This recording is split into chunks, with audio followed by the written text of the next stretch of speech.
బొగ్గుకి black diamond అని ఒక పేరు. బ్లాక్ డైమండ్ అని ఎందుకంటారంటే బొగ్గు వజ్రము యొక్క రూపాంతరం. వజ్రం వజ్రేన భిన్నయేత్, వజ్రం ఇహ పగలదు, వజ్రము వజ్రము చేతనే పగులుతుంది. అంటే పగలకుండా అలా ఉండిపోతుంది కాబట్టి వజ్రము శాశ్వతత్వాన్ని పొందింది. అంటే బొగ్గు శాశ్వతత్వాన్ని పొందింది, అంటే నలుపు శాశ్వతత్వాన్ని పొందింది. నలుపు శాశ్వతము, తెలుపు శాశ్వతము, రంగులు కావు కాబట్టి శివుడు కేశవుడు శాశ్వతులు. శివకేశవుల పేరు మీద ఉన్న బ్రహ్మము శాశ్వతం. అందుకని నలుపుకి తెలుపుకి అంత గొప్పతనం వచ్చింది. అథవా అర్థం చేసుకున్న వాడికి శివకేశవుల మధ్య భేదం లేదు.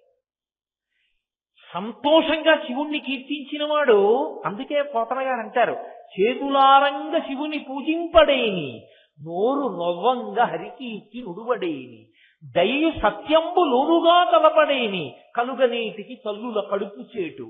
తత్వం అర్థం కాని వాడికి శివుడు ఒకడు, విష్ణువు ఒకడు. తత్వం అర్థమైన వాడికి రెండూ శాశ్వతమైనవి. రెండుగా ఉన్న ఒకటి శాశ్వతంగా. అందుకని విష్ణువు శాశ్వతుడు, శివుడు శాశ్వతుడు. పరాపరాత్మకం ఆత్మ, పర అపర తత్వములు కలిగినటువంటి ఆత్మ ఆయనదై ఉంటుంది. కాలంబు గతి, కాలమే ఆయన యొక్క నడక. కాలంబు గతి రత్నగర్భ పదము, ఈ భూమి అంతా కూడా ఆయన పాదం. శ్వసనంబు నీ ఊర్పు, వాయుదేవుడు ఆయన యొక్క ఊపిరి. రసన జలేశుండు, నీరు ఆయన నాలుకగా ఉంటుంది, వరుణదేవుడు. అలా ఈ విరాట్ స్వరూపం ఆయనలో నిండిపోయి ఉంటుంది. అది ధ్యానమునందు కూడా గోచరించడానికి అవకాశమై ఉండదు. రెండవ స్వరూపం గురించి లింగ పురాణం మాట్లాడుతుంది. అందులో ఒక మాట చెప్తారు, అప్రాకృత శరీరంతం అతిమన్మధరూపిణం ఘృతరీతి ఘనీభూతం సచ్చిదానంద విగ్రహం. అప్రాకృత శరీరంతం, మనకి సప్త ధాతువులతో పంచభూతములతో ఈ శరీరం ఏర్పడుతుంది. పరమేశ్వరుని యొక్క శరీరము అటువంటిది కాదు, అది అప్రాకృతమైనటువంటి శరీరము. అతిమన్మధరూపిణం, అది విశేషమైనటువంటి అందంతో ఉంటుంది.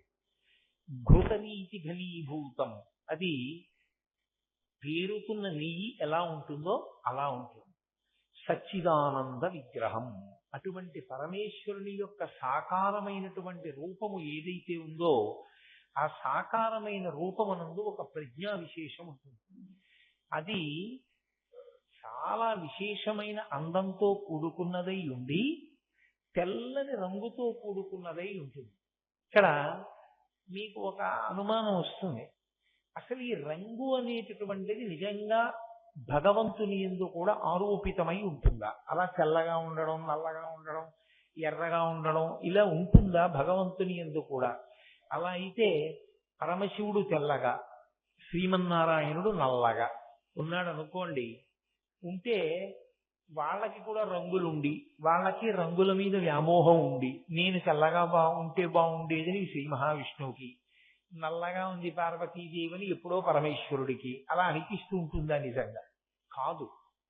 అది ధ్యానమునందు మనస్సు నిలవడానికి మొదటి మెట్టుగా ఆయన శరీరము తెల్లగా ఉంటుంది, భావించడం తేలిక. అసలు దాని ఆంతరమైన రహస్యం ఒకటి ఉంటుంది. అది మీకు అర్థమైందనుకోండి, అసలు శివుడు ఎందుకు తెల్లగా ఉంటాడో మీకు అర్థమైతే, శివుడు తెల్లగా ఉంటాడు అన్న దాని మీద అభిమానం కన్నా అసలు శివుని తెల్లతనం ఏమిటో తెలుసుకోవడం వల్ల మనం తెల్లబడతాం. అది ఎలా జరుగుతుంది అంటారేమో, లోకంలో వర్ణములు అని ఒక మాట, వర్ణములు అంటే రంగులు, రంగులలో 7 రంగులు ఉంటాయి. అందుకే ఇంద్రధనస్సుకి 7 రంగులు. చిన్నతనంలో సైన్స్ లో వాటిని విబ్జిఆర్ అని పిలుస్తూ ఉంటారు. Violet, IndiGo, blue, yellow, green, orange, red. ఇవి 7 రంగులు. 2 రంగులు కవు, తెలుపు నలుపు 2 రంగులు కవు. తెలుపు అన్ని రంగులను బయటికి వదిలిపెట్టేస్తే తెలుపు, అన్నిటినీ లోపలికి పుచ్చుకుంటే నలుపు. అందుకే తెలుపు రంగు కాదు, నలుపు రంగు కాదు. ఈ 2 రంగులలోకి తీసుకొచ్చి చెప్పకుండా మిగిలినవి రంగులుగా చెప్తారు. ఇందులో కూడా గమ్మత్తు ఏమిటంటే, తెలుపులోంచి మిగిలిన రంగులు విడివడే ముందు మొదట ఎరుపు విడివడుతుంది. మొదట ఎరుపు బయటికి వస్తే మిగిలిన రంగులు బయటికి వస్తాయి.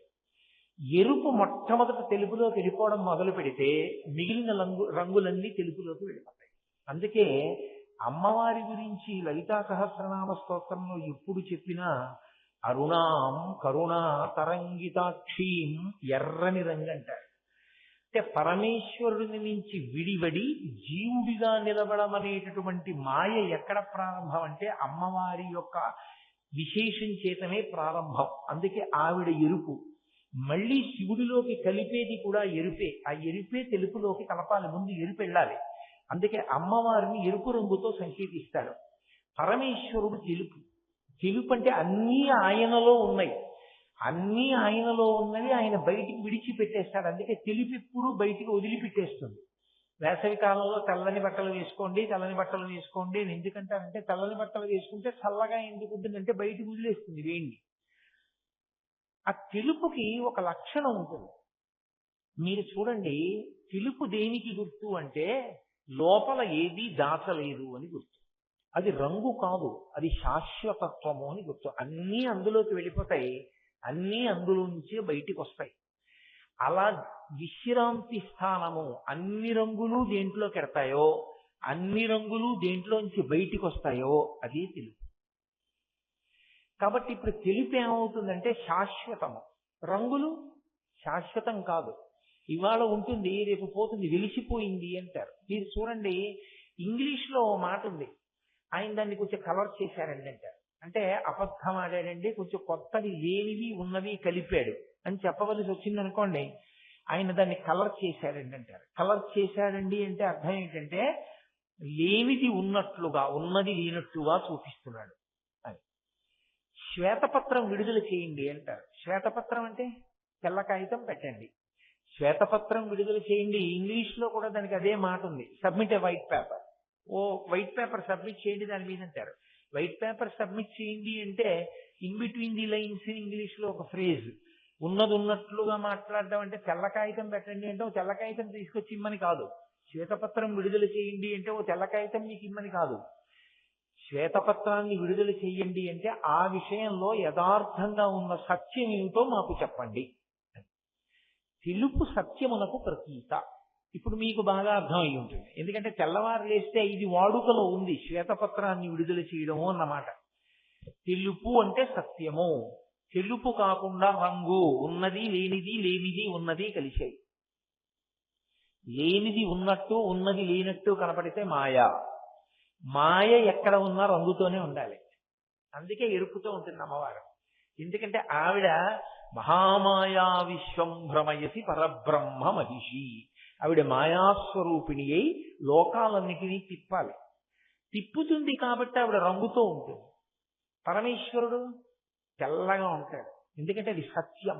అది ఒకనాడు ఉండి ఒకనాడు లేకుండా పోయే వస్తువు కాదు, ఎప్పుడూ ఉంటాడు. ఎప్పుడూ ఉండే పరమేశ్వరుడిలోకి అణిగిపోతుంది అమ్మవారు కూడా. అణిగిపోవడం అంటే సంకల్ప రూపంలో లోపలికి వెళ్ళిపోతుంది. అందుకే మీరు కొంచెం దీన్ని జాగ్రత్తగా పట్టుకుంటేనే మీకు ఈ సిద్ధాంతం అవగతమవుతుంది. కదలిక అని నేను అన్నాను అనుకోండి, అది బయట మీకు కనపడుతుంది కదలిక అంటే. ఇప్పుడు నేను నా చేయి కదిపాను అన్నాను అనుకోండి, నా చేతి కదలికని మీరు చూడొచ్చు. లేదు, మీరు వచ్చి నేను కూర్చుని ఉండగా ఈ వేదికని కదిపారనుకోండి, నేను కూడా కదులుతాను. వేదిక మీద ఉన్నాను కనుక నేను కూడా కదులుతాను. నా మనసు స్పందించింది అన్నాను అనుకోండి, మీకు కనపడుతుందా? నా మనోస్పందనము మీకు కనపడదు. కానీ నా మనోస్పందనం ఎవరిని కదుపుతుంది? లోపల నన్ను కదుపుతుంది. లోపల నాలోని తత్వాన్ని కదుపుతుంది. ఒక ఉదాహరణ చెప్పాలి అంటే, నేను అలా వెళ్ళిపోతుంటే ఒక దీనుడు కనపడ్డాడు అనుకోండి, నా మనసు కారుణ్యముతో స్పందించింది. అప్పుడు వెంటనే నాకు అయ్యయ్యో పాపం ఎంత బాధలో ఉన్నాడరా అన్న కదలిక కలుగుతుంది. కానీ ఇప్పుడు కారుణ్యము చేత కలిగిన స్పందన వలన పొందినటువంటి రసానుభూతి మీకు అవగతం అవుతుందా? మీకు తెలియదు. అందుకే శంకర భగవత్పాదులు సౌందర్యలహరి చేస్తే అమ్మవారిని కదలిక అని చెప్పలేదు శివుడి విషయంలో. మన విషయంలో అయితే కదలిక, పరమశివుడి విషయంలో అయితే స్పందన. శివశిత్యాయుక్తో యది భవతి శక్త ప్రభవితుం నచేదేవం దేవో నఖల కుశల స్పందితుమపి అన్నారు తప్ప కదలికకి సంబంధించి చలనం అన్న మాట ఆయన వాడలేదు. కారణం ఏంటంటే ఆయనలో సంకల్ప రూపంగా ఉంటుంది. సంకల్పము ముందు లోపల నా మనస్సుని కదుపుతుంది, బుద్ధి చేత నిర్ణయించి ఇస్తుంది, అప్పుడు నా శరీరం కదులుతుంది. ఈ కదలికలకి మొదటి కదలిక ఏదంటే స్పందన. మీకు నేను ఒక ఉదాహరణ చెప్పాలి అంటే, ఇప్పుడు నేను ఏదో ఇప్పుడు వీళ్ళకి ఉదాహరణ చెప్దాం అని లోపల నాకు తడుతుంది, అది స్పందన. అది నేను చెప్పేటప్పుడు దానికి అనుగుణంగా నా చేతులు కాళ్ళు కదులుతాయి. ఆ కదలికలు మీకు తెలుస్తాయి, లోపలి స్పందనలు మాత్రం మీకు తెలియవు. లోపల జరుగుతుంది స్పందన. పరమశివుని లోపల భావస్పందన రూపంలో ఉండేది అమ్మవారు. అందుకని అమ్మవారు అయ్యవారిలోకి అణిగిపోతుంది. అయ్యవారిలోంచి స్పందన రూపంలో పైకి వచ్చిందనుకోండి, ముందు ఆవిడ రావాలి. ఆవిడొస్తే ఆయన్ని కామేశ్వరుణ్ణి చేస్తుంది. ఆయన యందు సృష్టి యందు ఆభిముఖ్యమును కల్పిస్తుంది. ఇదే ముందుకెళ్ళిన తర్వాత ఒక చోట శంకర భగవత్పాదులు అంటారు, ప్రపంచ సృష్ట్యున్ముఖలాస్యకాయై అంటారు. ప్రపంచమును సృష్టి చెయ్యాలనేటటువంటి ఉన్ముఖత్వమును కల్పించిన లాస్య స్వరూపిణివి నువ్వు అంటారు. కాబట్టి ఇప్పుడు పరమశివుడు తెలుపు అంటే ఆయన తెలుపు అన్న మాటకు అర్థం ఏమిటంటే ఆయన సత్యం, నిత్యం, నిర్మలం, నిరంజనం. అది ఒకనాడు ఉండి ఒకనాడు పోయే వస్తువు కాదు. పోయేవన్నీ ఎక్కడికి పోవాలి? ఆయనలోకి పోవాలి. ఆయనలోకి పోయినవన్నీ ఏమవ్వాలి? ఆయనలోంచి రావాలి. ఎవరిలోకి విడుతోందో అది కూడా లేకుండా పోయిందనుకోండి, అప్పుడు ఇంకా శాశ్వతమైనది ఏది లోకంలో? బ్రహ్మం ఒక్కటే శాశ్వతము, ఆ బ్రహ్మమే శివుడు. కాబట్టి ఆయన తెల్లగా ఉంటాడు. కర్పూర గౌరార్ధ శరీరకాయ. కర్పూరం ఎంత తెల్లగా ఉంటుందో శివుడు అంత తెల్లగా ఉన్నాడు అండంలో శంకరుల ఉద్దేశ్యం. శంకరుల యొక్క ప్రతిపాదన ఏమి అంటే, పరమశివుడు సత్యమై నిత్యమై ఉన్నాడు. అది పరబ్రహ్మతత్వమై ఉన్నది. ఆ పరబ్రహ్మతత్వంలోకి నువ్వు ప్రవేశించడము అంటే బ్రహ్మమును గుర్తెరుగుటయే. బ్రహ్మమును నువ్వు తెలుసుకున్న ఉత్తర క్షణంలో నువ్వే బ్రహ్మమవుతున్నావు. అందుకే ఒక చమత్కారమైనటువంటి స్తోత్రం ఒకటి చేశారు శంకరాచార్యులు వారు ఒక చోట. అందులో ఒక మాట అన్నారు ఆయన, అమ్మవారు అనుగ్రహంతో ఎవరిని చూస్తుందో వాళ్ళు చంద్రశేఖరులవుతారు అన్నారు. అంటే మాయ తొలగి వాడికి శివుడు తెలిస్తే వాడు శివుడు అయిపోతాడు. బ్రహ్మవిద్ బ్రహ్మైవ భవతి. బ్రహ్మమును తెలుసుకున్నవాడు బ్రహ్మమే ఎగుతున్నాడు. కాబట్టి శివుడు తెల్లగా ఉన్నాడు అన్న మాటలో అర్థం ఏమిటి అంటే, పైకి మనసు పట్టుకోవడానికి ఒక ఆలంబనం కావాలి కాబట్టి శివుడు తెల్లగా ఉన్నాడు. అంతరార్థము అన్నీ శివుడిలోంచి వచ్చి అన్నీ శివుడిలోకి ఎడతాయి తప్ప శివుడు మాత్రం ఇంకో దాంట్లోకి వెళ్ళిపోవడమో శివుడు లేకుండా పోవడమో ఉండనే ఉండదు. ఎప్పుడూ ఉండేవాడు ఆయనే. అందుకే ఆయన వాడేటటువంటివి అన్నీ తెల్లగా ఉంటాయి. మీరు చూడండి, ఆయన ఎక్కే ఎద్దు తెలుపు, ఆయన రాసుకునేటటువంటి విభూతి తెలుపు, ఆయన ఉండేటటువంటి కైలాస పర్వతం తెలుపు, ఆయన మెడలో వేసుకునేటటువంటి పుర్రెల మాల తెలుపు, ఆయన రంగు తెలుపు, అన్నీ తెలుపు. అన్నీ తెలుపుతో ఉండేటటువంటి పరమశివుని యొక్క తత్వం ఏమి అంటే, అన్నీ తెలుపుతో ఎందుకు సంకేతిస్తారంటే, ఎప్పుడూ ఉండేవాడు సుమా, ఒకనాడు ఉండి ఒకనాడు లేనివాడు కాడు. సమస్త లోకములు ప్రళయము యందు నశించిపోయినా ఆయన మాత్రం ఉంటాడు. ఆయన లేకుండా పోవడం అన్నది ఉండదు. మళ్ళీ ఆయనలోంచి అన్నీ బయటికి వస్తాయి. అందుకే ఒక చోట శంకరాచార్యులు వారు అంటారు, బ్రహ్మమస్తకావలి నిబద్ధతే నమశివాయ అంటారు. ఆయన మెడలో పుర్రెల మాల వేసుకుంటాడు. పునుకల పేరు కంఠమున భూరి భుజంగము భూషణంబుగా అనయము భస్మధారణము ఎద్రి నివాసము మేరు విల్లుగా అనుగుగ దంతి చర్మమును హస్తములందు కపాల శూలముల్ పడిబడిదాల్తు శంకరు కృపావరు రూపమును ఆశ్రయించదన్ అని.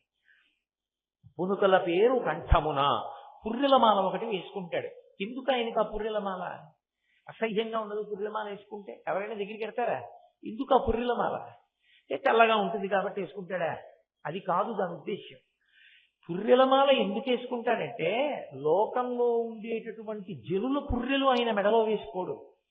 సృష్టి చెయ్యమని ప్రతి యుగంలోనూ సృష్టి జరిగేటప్పుడు ఆయన మొట్టమొదట చతుర్ముఖ బ్రహ్మగారికి అధికారం ఇచ్చి వేదం ఇస్తాడు. ఆ బ్రహ్మగారు కూడా కాలంలో పడిపోతాడు. పడిపోయినప్పుడు ఆయన తల కూడా పడిపోతుంది. పడిపోయినప్పుడు ఆయన దానికి ఒక గౌరవం ఇస్తాడు. అరేరే, నేను మొట్టమొదట సృష్టించి ఆయన చేత మిగిలిన సృష్టి చేయించాను. నిన్న మీరు విన్నారుగా, బ్రహ్మగారు అడిగితే కదా అర్ధనారీశ్వర స్వరూప ప్రకటన చేశాడు సృష్టికి. ఆయన పుర్రె కూడా బొత్తిగా అలా పడిపోవడమే మర్యాద కాదు. అందుకని ఆ పుర్రె తీసి ఏం చేస్తాడంటే ఒక తడపకి గుచ్చి మెళ్ళో వేసుకుంటాడు. పరమశివుని పాదముల చెంతకి చేరడం కన్నా పవిత్రత ఏమైనా ఉందా లోకంలో? ఉండదు. ఒక పువ్వు ధరించింది అంటే గుర్తు ఆయన పూజకి వెడితేనే.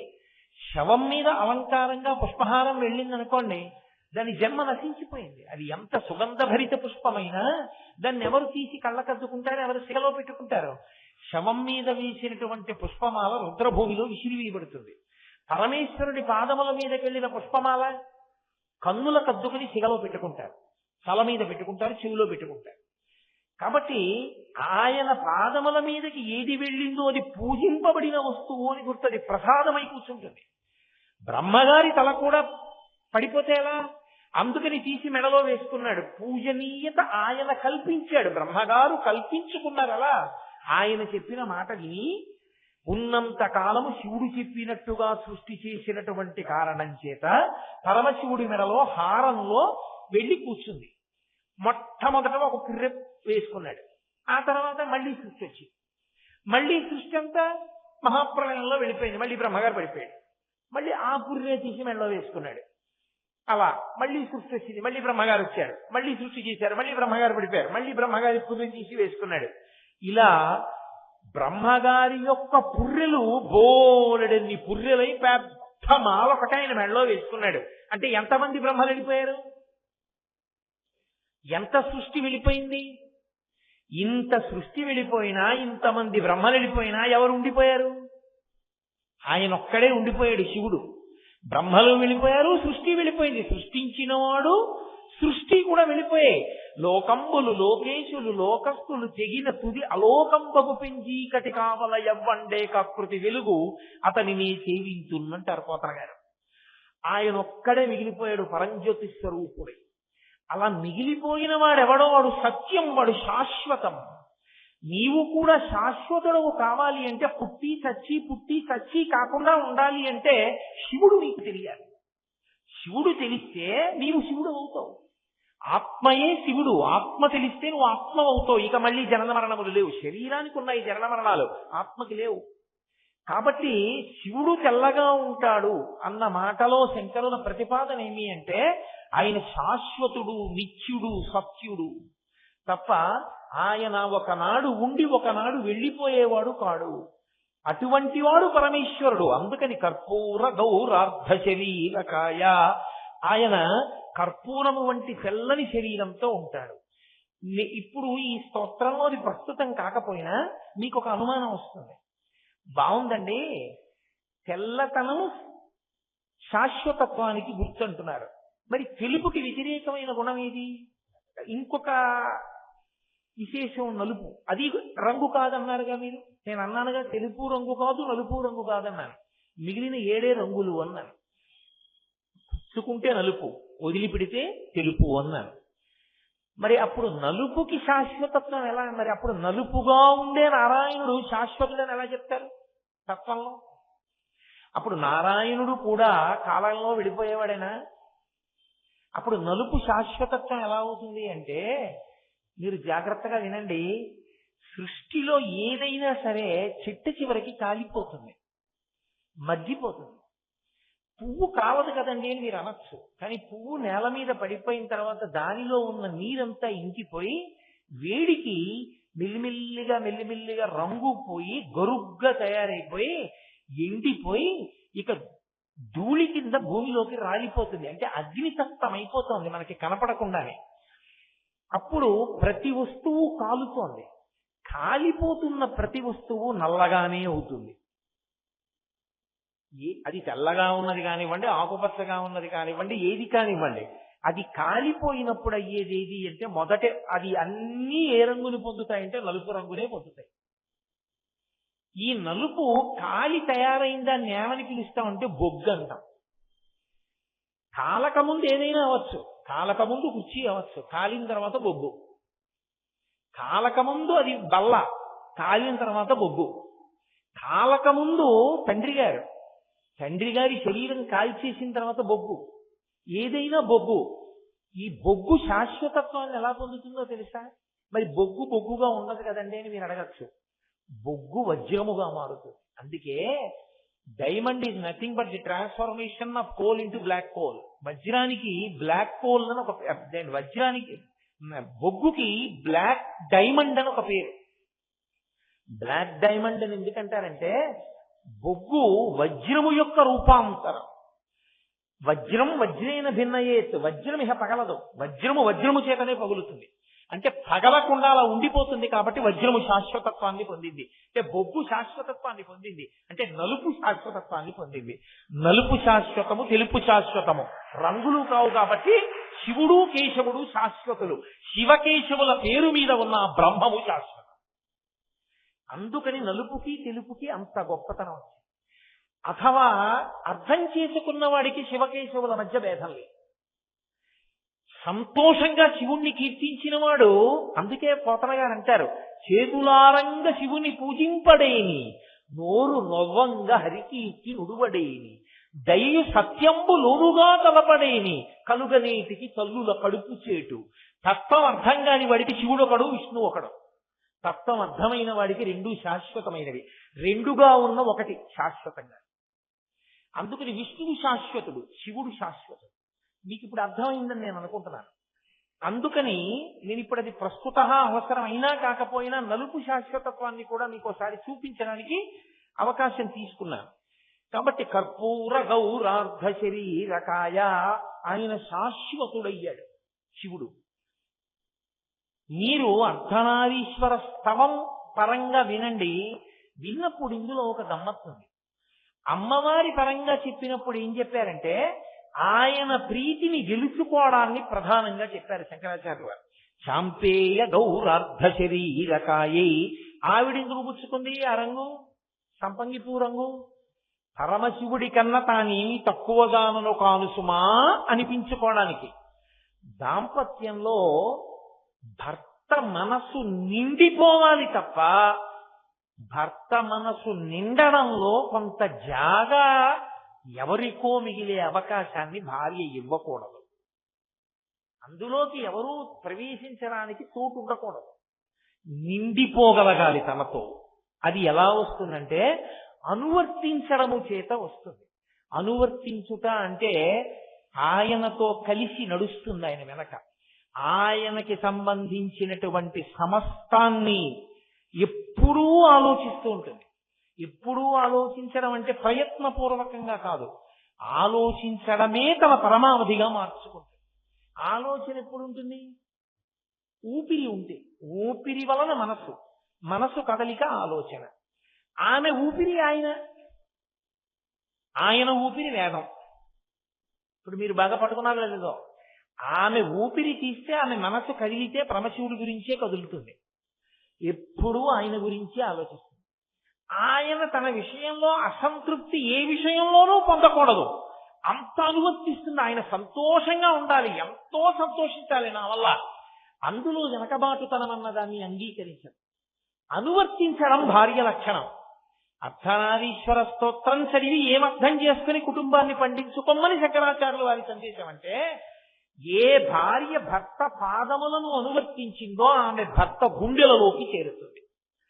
పార్వతీదేవి పరమశివుణ్ణి ఇలా అనువర్తించింది, దేహార్థ భాగాన్ని పొందింది. లక్ష్మీదేవి ఎప్పుడూ శ్రీ మహావిష్ణువు కాళ్ళ దగ్గర కూర్చుని పాదములు ఒత్తింది. ఆయన అడగలేదు నువ్వు నా కాళ్ళు పడుతూ కూర్చొని. ఎప్పుడు చూడండి లక్ష్మీదేవి పాద సంవాహనం చేస్తుంది, కాళ్ళు ఒత్తుతుంది. అంత కాళ్ళు పీకులా ఏమి శ్రీ మహావిష్ణువుకి? ఆయనకి కాళ్ళ పీకులని కాదు, ఆవిడ ఆయన పాదాల దగ్గర కూర్చుంటుంది అని. తనంత తాను ఆవిడ ఎంచుకున్నది ఆయన పాదాల దగ్గర కూర్చోవడం. ఆయన కూర్చోపెట్టుకున్నది గుండెల్లో. ఆయన పాదాల దగ్గర కూర్చోమని లేదు, పాదాల దగ్గరే కూర్చుంటారన్నదాన్ని గుండెల్లో పెట్టుకున్నాడు శ్రీ మహావిష్ణువు. పాదాల దగ్గర కూర్చోవడం చిన్నతనమని లక్ష్మీదేవి అనుకుని ఉంటే ఆయన గుండెల్లోకి చేరేది కాదు. పరమశివుణ్ణి అనువర్తించడం అంత ముఖ్యమనుకే పార్వతీదేవి అనుకుని ఉండి ఉండకపోతే ఆయన దేహార్థ భాగాన్ని పొంది ఉండేది కాదు. సంసారమునందు భర్తని అనువర్తించడం అంత అవసరం. ఒక చక్రం తిరిగితే రెండో చక్రం తిరగాలి, ఇరుసుతో రెండూ తిరగాలి. ఏ చక్రం తిరగకపోయినా మొదటి చక్రానికి ఇబ్బందే, చాలా ఇబ్బందిగా ఉంటుంది.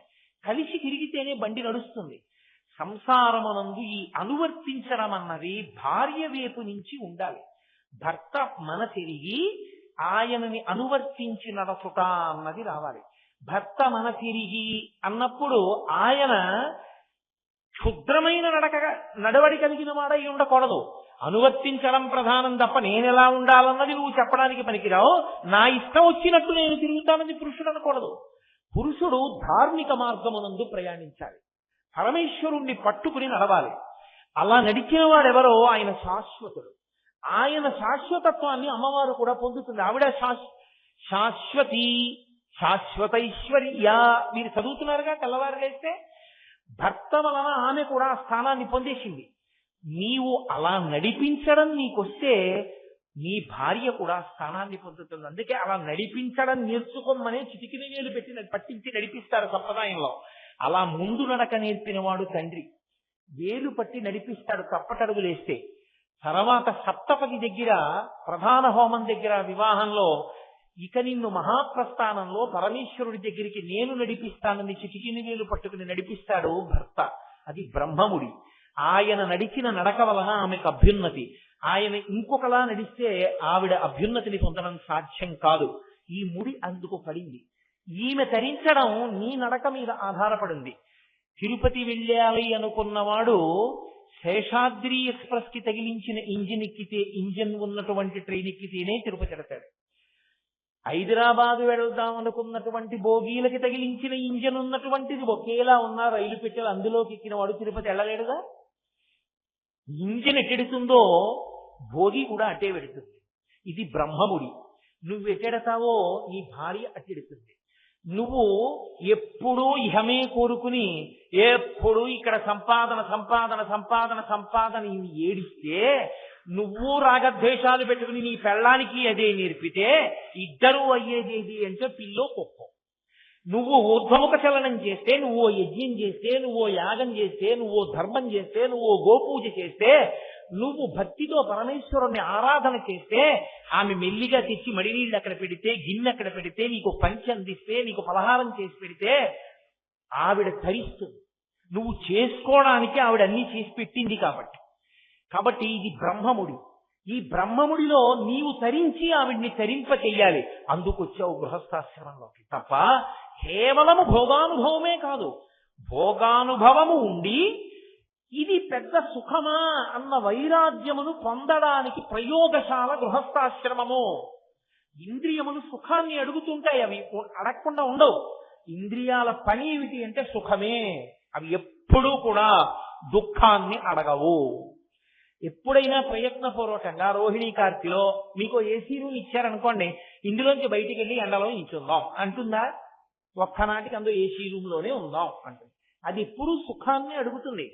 అది సుఖాన్ని అడుగుతున్నా ప్రయత్నపూర్వకంగా నువ్వు పరమేశ్వరుని యొక్క ఆరాధన యందు నీ శరీరము ఖేదపడడానికి సిద్ధపడితే దీన్నే పెట్టుబడి పెట్టాలి. అందుకే వేదాంతంలో ఒక మాట ఉంది, ఇది పెట్టుబడి. మీరు చూడండి, ఒక ఐశ్వర్యవంతుడు ఉంటాడు, ఆయనకు కొడుకు ఉంటాడు. కొడుక్కి తండ్రి తను సంపాదించిన ఐశ్వర్యం అంతా ఇచ్చేసి వ్యాపారం చేసుకోరా అండవు. ఏం చేస్తాడంటే తన దగ్గర 1000 కోట్లు ఉన్నాయనుకోండి, ముందు 50 లక్షలు ఇస్తాడు. ఇచ్చి ఒరే వ్యాపారం పెట్టంటే చూస్తాడు వీడు ఎలా చేస్తున్నాడు. 50 లక్షల వ్యాపారాన్ని నష్టపరిచేశాడు అనుకోండి, అప్పుడు అనుభవాన్ని గెలుస్తాడు. ఒరే చూసావా ఎంత ప్రమాదం వచ్చిందో, ఎక్కడొచ్చిందో చూసావా, మొత్తం పెట్టుబడి పెట్టుంటే ఇద్దరం బయట నిల్చున్నాం, ఇప్పుడు జాగ్రత్తగా ఉండు అని మళ్ళీ కొంత పెట్టుబడి ఇస్తాడు. పరమేశ్వరుడు దీన్ని పెట్టుబడిగా ఇచ్చాడు. మొదటి పెట్టుబడి ఎక్కడిది? తనకున్న దాన్నే తాను పెట్టుబడిగా పెడతాడు. తనకి లేని దాన్ని పెట్టుబడిగా పెట్టలేడు వ్యాపారస్తుడు. తన ఇంట్లోనే ముందు పెట్టుబడిగా పెడతాడు. పెట్టి లాభం సంపాదిస్తాడు, సంపాదించి ద్విగుణీకృతం చేసుకుంటాడు. అలాగే ఇదే పెట్టుబడి, కొత్త పెట్టుబడి ఉండదు. మనకున్నదే మన పెట్టుబడి, మనకున్నదే ఇదే. దీన్ని పెట్టుబడి పెట్టాలి. దీన్ని పెట్టుబడి పెట్టడం అంటే అమ్మ బాబోయ్ దీని ఇది సుఖంగా ఉండాలండి, ఇది సుఖంగా ఉండాలండి అని ఎప్పుడూ దీని సుఖం గురించి ఆలోచిస్తే నువ్వు ఈశ్వరుణ్ణి చేరలేవు. అమ్మో నా డబ్బు బయటికి తానండి, పెట్టుబడి పెట్టనండి అంటే నువ్వు వ్యాపారం చేయలేవు, లాభం రాదు. ఎంత ఉందో అంతే ఉంటుంది. పెట్టుబడి పెట్టి ధైర్యం చేశావు, లాభం వస్తుంది. అలాగే దీన్నే పెట్టుబడిగా పెట్టాలి. దీనితో ఈశ్వరుడి పల్లకి మోయి, దీంతో భగవన్నామం చెప్పు, దీంతో శ్రద్ధతో పుష్పాలు అర్చించి పూజ చేయి, దీంతో భగవత్ కథా శ్రవణం చెయ్యి, దీంతో 4 స్తోత్రాలు చదువు, దీంతో 2 గ్రంథాలు చదువుకో, దీంతో ఒకరికి పెట్టుకో. దీంతో ఏం చేశావో అదే నీకు పెట్టుబడి, నీకు లాభాలు తీసుకొస్తుంది. నీ వెంట పుణ్యం అన్న లాభం వస్తుంది. దీన్ని పెట్టకూడని చోట పెట్టుబడి పెట్టావు, నష్టం వచ్చింది, అనుభవించాలి నువ్వే. పెట్టకూడని చోట పెట్టావు, పెట్టుబడి పట్టుకెళ్ళి ఇది ప్రమాదకరమని తెలిసి అక్కడ పెట్టేశావు, నష్టం వచ్చి నీవే భరించాలి. దీంతో చెయ్యకూడనివన్నీ చేశావు, దాచుకున్నావు. ఒక్కనాడు భగవంతుడి గురించి మాట్లాడలేదు, ఒక్క స్తోత్రం చెప్పలేదు, ఒక నామం చదవలేదు, జీవితం మొత్తం మీద ఒక్కనాడు ఈశ్వరుడి పల్లకి నీ భుజాన పట్టింది లేదు, ఒక్కనాడు గురువు గారి పాదాల దగ్గర వంగి నమస్కారం చేసింది లేదు, ఒక్కనాడు పెద్దల దగ్గర ఒక విషయం తెలుసుకుందామన్న తాపత్రయం లేదు. నువ్వు దీన్ని పెట్టుబడిగా పెట్టుకుని నువ్వు పట్టుకెళ్లేదంతా నష్టమే. హీనోపాధులలోకి వెళ్ళిపోవడానికి కావలసిన పాపాన్ని మూటకట్టుకుంటాం. కాబట్టి దీన్ని పెట్టుబడిగా పెట్టి ముందు నడవడం నేర్పవలసిన వాడు భర్త. అందుకు నీ పెద్దవాడిని ఇస్తారు. యోమే భర్త సమే గురువు, భర్త గురువు అవుతాడు. ఎందుచేత గురువు శిష్యుడిని ఎలా తరింపచేస్తాడో భర్త భార్యను అలా తరింపచేస్తాడు. ఆయన సత్పురుషుడు అనుకోండి, ఆయన సంధ్యావందనం చేసుకుని పూజ చేసుకుని బయటికి వస్తే 2 ఇడ్లీలు పెట్టింది ఆవిడ. ఇప్పుడు ఆయన చేసుకున్నటువంటి పుణ్యంలో భాగం ఆవిడికి పడింది. ఆయన దుర్మార్గ పనులు చేశాడు, అయినా ఆవిడ ఆయనకి 2 ఇడ్లీలు పెట్టింది. ఇప్పుడు ఆవిడ తరిస్తుంది పతివ్రతగా. మండోదరి తరించి రావణుడు పాడైనట్టు, కానీ నువ్వు తరించలేవు. కాబట్టి నువ్వు తరించడం ముందు నేర్చుకోవాలి. కానీ ఇందులో ఉన్న ఇబ్బంది ఏమిటంటే ఆవిడ తరిస్తుంది, కానీ పేరు ప్రఖ్యాతి ఉండవు. సీతమ్మ పేరు మీద దేవాలయం ఉంటుంది, మండోదరికి దేవాలయం ఉందా? మండోదరి సీతమ్మ ఎంతటి మహాపతివ్రతయో, సీతమ్మ ఎంతటి సౌందర్య రాశియో, అంతటి మహాపతివ్రత, అంతటి సౌందర్య రాశి. గుడి ఎందుకు లేదు? రావణుడి భార్య కనుక.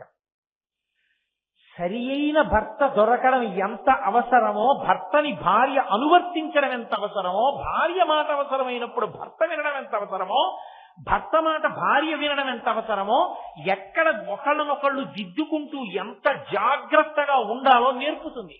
ఆ సమన్వయం లేదనుకోండి, అర్థం లేదంటే. ఒక కారు వర్షంలో వెళ్ళిపోతుంటే ముందున్న అద్దాన్ని తుడుస్తాయి 2 ఆ ఊసల్లాంటి వచ్చే అద్దం మీద. ఎంత అందంగా తుడుస్తాయో మీరు చూడండి. అవి 2 ఒకదాన్నొకటి చదువుకుంటూ పెడుతున్నాయా అన్నట్టు ఉంటాయి. 2 ఇలా పెడతాయి, మళ్ళీ ఇది బయలుదేరేటప్పటికి ఇది ఇలా పెడుతుంది. ఏ ఒక్క క్షణంలోనూ 2 కలుసుకోవడం మాత్రం కలుసుకోవు, కొట్టుకోవు. అలా ఉన్నాయి కాబట్టి అద్దం త్రొరవబడుతూ లోపల కూర్చున్నవాడు క్షేమంగా వెళ్ళిపోతున్నాడు. ఏది ఎప్పుడు ఎక్కడ ఎలా కదలాలో అలా కదలడంలోనే అందం ఉంది. రైలు పట్టాలు కలుసుకునే ప్రయత్నం చేస్తే పాడైపోతాయి. అలాగే పరిగెత్తాలి. ఏది ఎలా పరిగెత్తాలో అలాగే పరిగెత్తాలి. దాంపత్యం కూడా అలాగే పరిగెత్తాలి. భార్య చెప్పిన మాట మంచిదన్ననాడు భర్త వినాలి, భర్త చెప్పినది మంచి మాట అన్ననాడు భార్య వినాలి. ఈ ఒండరులు ఒకరినొకరు దిద్దుకుంటూ ఈశ్వర పథంలో ప్రయాణం ప్రారంభించాలి. అది ఎప్పటికీ నీకు చేత కాలేదు, నీ గృహస్థాశ్రమం ఎందుకు పనికి రాకుండా పోయింది. ఈ అన్యోన్యత, ఈ నడక నీకు రావాలంటే వాళ్ళిద్దరూ ఎలా తరిస్తున్నారో చూడు. ఆది కుటుంబంగా ఉంది. నిజంగా వాళ్ళకి తరించవలసిన అవసరం ఉందా అంటే ఇప్పుడు మీరు ఒక విషయాన్ని అందులో కనిపెట్టాలి. పరమశివుడు బయటి భూషణముల చేత అందగాడు కాడు. ఆయన దేని చేత అందగాడు? ఆయన రంగు చేత అందగాడు. రంగు సహజమైనది, శీలము సహజమైనది. శీలం అంటే స్వభావము, స్వభావము అంటే పుట్టుకతో వచ్చిన బుద్ధి. అందుకే పుట్టుకతో బుద్ధి ఎటువంటిది వస్తుందోననే గర్భ సంస్కారం చేస్తారు. కడుపులో ఉన్న పిల్లవాడికి వాడి ఉపాధితో పాటుగా వాడికి స్వభావం అబ్బుతుంది. ఆ స్వభావం దుష్ట స్వభావం అయితే వంశమంతా పాడైపోతుంది. అందుకని వాడి స్వభావంలో మార్పు వచ్చి వాడు మంచివాడిగా ఉండాలని గర్భ సంస్కారములు అని కొన్ని సంస్కారములు చేస్తారు. సీమంతోన్నయనం దగ్గర మొదలుపెట్టి ఎన్నో సంస్కారములు చేస్తారు. పిల్లవాడు పుట్టే వరకు జాతకర్మాదులు కూడా అందుకే ఉద్దేశింపబడ్డాయి. కాబట్టి పురుషుడికి నిజమైన అందమేది అంటే పురుషుడు వేసుకున్న బట్టలు, పురుషుడు వేసుకున్న నగలు ఇవి కావు పురుషుడికి అందం. పురుషుడి యొక్క అందం అంతా ఎక్కడుందంటే ఆయన భక్తిలో, ఆయన గుణంలో, ఆయన శీలంలో, ఆయన జ్ఞానంలో అందం ఉంది. స్త్రీకి అందం అంతా ఎక్కడుంది? భర్తని అనుగమించడంలో. ఇది అందం, ఇది సౌందర్యం, ఇది దాంపత్యం. కాబట్టి నమో ఆయన చాంపేయ గౌరార్ధ శరీరకాయై కర్పూర గౌరార్ధ శరీరకాయ ధమ్మిల్లకాయై చ జటాధరాయ. ఇక్కడ ఏం చెప్తే అక్కడ చెప్తుంటారు. అమ్మవారికి ఏం చెప్పారో శివుడు ఇందని చెప్తుంటారు. మీకు ఈ శ్లోకాల్లో ఒక విచిత్రం ఉంటుంది. సరిగా అర్థం చేసుకోకుండా మీరు ఈ శ్లోకాలని కానీ చూస్తే ఏమవుతుందో తెలుసా అండి? అమ్మవారికి అయ్యవారు ఎందుకు పనికిమాలిన వాడు అన్నట్లు అర్థం అవుతుంది. అలా అర్థమైంది అంటే నీకు అసలు బతకడమే అర్థం కాలేదు అని. ఈ శ్లోకం ఇచ్చి తాత్పర్యం చెప్పు అన్నారనుకోండి, ఇలా అర్థం అవుతోంది అండి అన్నారనుకోండి. ఎందుకంటే ఇక రెండో శ్లోకం నుంచి అగ్ని పరీక్ష పెడతారు శంకరాచార్యులు గారు. మీకు చూపిస్తాను నేను ఆ విషయాన్ని. ఆవిడ చాలా గొప్పది, ఆయన పనికిమాలినవాడు అన్నట్టుగా ఉంటుంది. లోకంలో భగవద్భక్తి తత్పరుడై ధార్మికమైనటువంటి నడవడి ఉన్నవాడు పనికిమాలిన వాడి కిందే కనపడతాడు లోకానికి. ఆయన రూపాయి లంచం ముచ్చుకోడు, ఆయనకి సంపాదన మీద ఆశ లేదు, ఆయనకి భగవంతుడు కావాలి, ఆయనకి ఎప్పుడూ ధార్మికమైన నడవడి కావాలి, ఆయనకి సత్యం కావాలి. ఇవి ఆయన గుణములు. ఈ గుణములు లోకానికి అర్థం కావు. ఏమిటో ఆయన అలా ఉంటాడేమిటండి, అవి భార్యకు అర్థం అవ్వాలి. ఆయన అందం భార్యకు అర్థం కావాలి. నీకేం తెలుసు మా ఆయన ఎటువంటి వాడు, మహానుభావుడు. ఎందుకంటే లోకం ఏం చేస్తుందో తెలుసా? ఏమిటో మీ ఆయనకి గడుచుతనం లేదే, అందరూ సంపాదించట్లా ఏమిటి, ఒక రూపాయి సంపాదన లేదు, ఏమీ లేదు, ఎప్పుడా పరమేశ్వరుడు పరమేశ్వరుడు పరమేశ్వరుడు అంటూ ఉంటాడు అంటారు. ఆమె అదే నా అదృష్టం, ఆయన గురించి నీకేం తెలుసు, నాకు తెలుసు అందనుకోండి, అది చాలు పురుషుడికి, అది వాడి ఐశ్వర్యం. ఆయనకి ఆయన గొప్పతనం తెలిసి ఉన్నా ఆవిడికి అర్థం కాలేదనుకోండి, ఆయన దరిద్రుడు. ఎందుకంటే నిత్యపూర్వుతుంది ఇంట్లో. ఆయన గొప్పతనం ఆవిడికి అర్థమైంది, నీకు అర్థం కావాలంటే అమ్మవారి అనుగ్రహం ఉంటేనే అర్థం అవుతుంది, లేకపోతే ఆయన అర్థం కాండి. శ్లోకాలన్నీ అలాగే పెడతాయి. తత్వత ఎలా ఉండాలో అలాగే ఉంటాయి, దాంపత్యం ఎలా ఉండాలో అలాగే ఉంటాయి. ఎందుకనంటే తల్లికి కూడా తెలియనివి భార్యకే తెలుస్తాయి. నేను మన్నింపబడేదను కాక నేను ఒక పరమ సత్యాన్ని చెప్తున్నాను అని మీరు గుర్తుపట్టాలి. తల్లి కొన్నాళ్ల వరకే పిల్లాన్ని పెంచుతుంది, తర్వాత ఆయన మాట తీరులో, ఆయన మనసులో, ఆయన భావాలలో ఆయన ఎలా ఉంటాడో, ఏ వేటి పట్ల ఆకర్షితుడవుతూ ఉంటాడో, ఎక్కడ మాట తూల్తాడో, ఎక్కడ నిగ్రహించుకుంటాడో అన్నీ తెలిసేది భార్యకే. అటువంటి భార్య, ఇటువంటి భర్త నాకు లభించడం నా అదృష్టం, ఎన్ని జన్మలెత్తినా ఆయనకే ఇల్లాలినవుతాను అని ఒక మాట అంజనుకోండి, ఆయన జన్మ తరించిపోయిందని గుర్తు. భార్య స్థానం అంత గొప్పదండి లోకంలో. అందుకే శంకరాచార్యులు వారి శ్లోకాలు అలా ఇస్తారు. నీకు కాదు అర్థం అవ్వవలసింది అమ్మవారికి, అమ్మవారికి అర్థమైతే నీకు అర్థమైంది. ఇప్పుడు నువ్వు కూడా అలా ఉండడం అలవాటు చేసుకుని దాంపత్యం పరిచయం. ధమ్మిల్లకాయై చ జటాధరాయ. అమ్మవారిది ధమ్మిల్లం. ధమ్మిల్లము అన్న మాటకు అర్థం ఏంటంటే సంస్కృతంలో సంస్కరింపబడి ముడివేయబడిన జుత్తు అని అర్థం. సంస్కరింపబడుట అంటే ముద్దలుగా కానీ, చిక్కులుగా కానీ, విరబోసి కానీ ఉండకూడదు. దాన్ని సంస్కరించడము అంటే దువ్వెన పెట్టి చక్కగా దువ్వుకుని తలకి ఏదో సుగంధ భరితమైనటువంటి ద్రవ్యాన్ని రాసుకుని అలది ఆ కొప్పుగా, కబరీబంధము అంటారు, కొప్పుగా వేసుకుని ఉండాలి. ఇప్పుడు ఆ కొప్పుని కొప్పుగా విడిచిపెట్టకూడదు, అలంకృతమై ఉండాలి. సిగలో పువ్వులు ఉండాలి, ముందు భాగంలో బొట్టు ఉండాలి. ఇక్కడ బొట్టు పెట్టి ఇక్కడ బొట్టు పెట్టుకోవాలా అంటే మొట్టమొదట ఆడదానికి ఎప్పుడు చెరిగిపోని బొట్టు ఎక్కడ అంటే ఇక్కడ. ఈ బొట్టు మరుగున పడుతుంది, ఒక్కొక్కప్పుడు చెమట పట్టినప్పుడు, స్నానం చేసినప్పుడు మరుగున పడుతుంది. ఎప్పుడూ మరుగున పడకుండా ఉండేది. అందుకే మరుగు పడకూడదని సింధూరం అలదుకుంటారు. సింధూరం తడి తెగిలి కడిగినా కూడా పోదు, మరకుండిపోతుంది. భర్త ఐశ్వర్యాన్నంతటినీ ఇక్కడి బొట్టు చేత నిర్ణయిస్తారు. శంకరుడు సౌందర్యలహరిలో శ్లోకం చేశారు దీని మీద. తనోతు క్షేమం నస్తవ వదన సౌందర్యలహరి అంటారు. ఇక్కడి బొట్టు చాలా ప్రధానం, ఇది కూడా చాలా ప్రధానం. కానీ పురుషుడు పెట్టుకుంటాడు, స్త్రీ పెట్టుకుంటుంది. పురుషుడు పెట్టుకోంది, స్త్రీ పెట్టుకునేది ఇక్కడ ఎందుకు పెట్టుకుంటుంది అంటే భర్త యొక్క ఐశ్వర్యాన్ని నిర్ణయం చేస్తుంది లక్ష్మిగా ఇక్కడ బొట్టు పెట్టుకుని. కబరీబంధము చిక్కులు లేకుండా ఉండాలి. ఘన స్నిగ్ధ శ్లక్షణం చికుర నికురంబం తవ శివే అంటారు శంకరుల సౌందర్యలహరిలో. ఒత్తైన జుత్తు చిక్కుముడులు లేకుండా చక్కగా దువ్వెనతో సంస్కరించుకుని ఆ కొప్పుని ముడి వేసుకుంటుంది. ఎప్పుడు? భర్త నిద్ర లేవకముందు. భర్త నిద్ర లేచిన తరువాత జట వేయరాదు. అందుకే ఈ అనుగమించడం అన్న మార్గాన్ని చెప్పడం కోసమే ఇప్పటికీ శ్రీకాళహస్తి క్షేత్రంలో ఒక విచిత్రం ఉంటుంది. శ్రీకాళహస్తిలో మొట్టమొదటి అభిషేకం వాయులింగానికి చెయ్యరు. మొదటి అభిషేకం జ్ఞానప్రసూనాంబకి చేస్తారు. ఎందుకో తెలుసా అండి?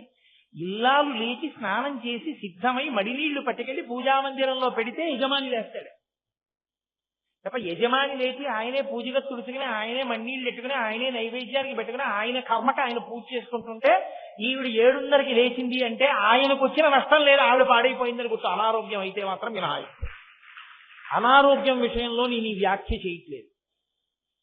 కానీ ఆవిడ ఉన్నది ఎందుకు అంటే ఇదిగో ప్రధాన కర్తవ్యం ఇదే. ఆయన పూజా మందిరాన్ని తుడిచి సిద్ధం చెయ్యాలి. అది ఒక్క భార్యకి, కొడుక్కి, మంత్రోపదేశం పొందినటువంటి శిష్యులకు, కోడలికి, వీళ్ళకి మాత్రమే అధికారం. పూజా సంచయాన్ని ముట్టుకునేటటువంటి అధికారం ఇతరులకు ఉండదు. ఒక్క వీళ్ళకి మాత్రమే ఆయన పూజా సంపుటాన్ని ముట్టుకుని తీసుకొచ్చి పూజా మందిరంలో సర్దే అధికారం ఉంటుంది. అందుకే శిష్యులు వెనకాతల ఉన్నారు అని గుర్తు ఏమిటంటే గురువు గారు ఏదీ తన వస్తువు తాను పట్టుకోకూడదు. గురువు తన వస్తువు తాను పట్టుకున్నాడు అనుకోండి, అది గురువు గారికి ఏమీ లోపం కాదు, శిష్యుడు భ్రష్టుడయ్యాడని గుర్తు. సేవ అన్న మాటకు అర్థం ఏంటంటే గురువు గారి వస్తువులు పట్టుకునే అధికారం తనకుంది, ఉపదేశం పొంది. కాబట్టి గురువు గారి వస్తువుల్ని శిష్యుడు పట్టుకుంటాడు. ఆయన కమండలాన్ని, ఆయన బట్టని, స్నానానికి వెడితే తర్వాత కట్టుకోవలసిన బట్టని కూడా శిష్యులే పట్టుకుని వస్తారు వెనకాల. అంటే మర్యాదతో వాళ్ళు తడిస్తున్నారని గుర్తు. ఆయన పట్టుకోలేదనుకోండి, గురువు గారికి నష్టం లేదు, తను చేద్దాన్ని పట్టుకుపోతాడు. కానీ ఇప్పుడు వాళ్ళు పాడైపోయారు, వాళ్ళకి వచ్చిన అదృష్టాన్ని వదులుకున్నారు. కాబట్టి భార్య తను ముందు స్నానం చేసి సిద్ధం అవ్వాలి. తను సిద్ధం అవ్వడంలో కీశ సంస్కారము కూడా చేసుకుంటుంది. అథవా ఇంత చేయలేకపోతే చివరి విప్పి చివర ముడేసుకుంటారు, చివర మళ్ళీ పాయ అల్లేసుకుంటారు ఒకసారి. అందుకే జ్ఞానప్రసూనాంబ మొదటి అభిషేకాన్ని పొందుతుంది. అసలు శ్రీకాళహస్తి లాంటి క్షేత్రం మీకెక్కడ కనపడదు. ఎందుకో తెలుసా అండి? శ్రీకాళహస్తి క్షేత్రంలో ఉన్నన్ని వైవిధ్యాలు మీకు ఏ క్షేత్రంలోనూ కనపడవు. శివలింగం పక్కనే అమ్మవారు ఉంటుంది. ఒక్క శ్రీకాళహస్తిలో శివలింగం అటు చూస్తుంది తూర్పుకి, పశ్చిమానికి అమ్మవారు తూర్పు చూస్తుంది. శ్రీకాళహస్తి క్షేత్రం లోపలికి వెడుతూనే దూర్జటి రోమశ మహర్షి యొక్క సమాధులు ఉంటాయి. వాళ్ళు భక్తులు తమ మించి వెళ్ళాలని కోరుకున్నారు. అందుకే 2 గడపలు, కంచు గడప కూడా ఉంటుంది. దాటి వెడతారు లోపలికి. శ్రీకాళహస్తి క్షేత్రంలో ఎలా పడితే అలా లోపలికి వెళ్ళకూడదు. అసలు నిజంగా మాట్లాడాలంటే జింక చర్మం కట్టుకుని వెళ్ళాలి శౌచం కోసం.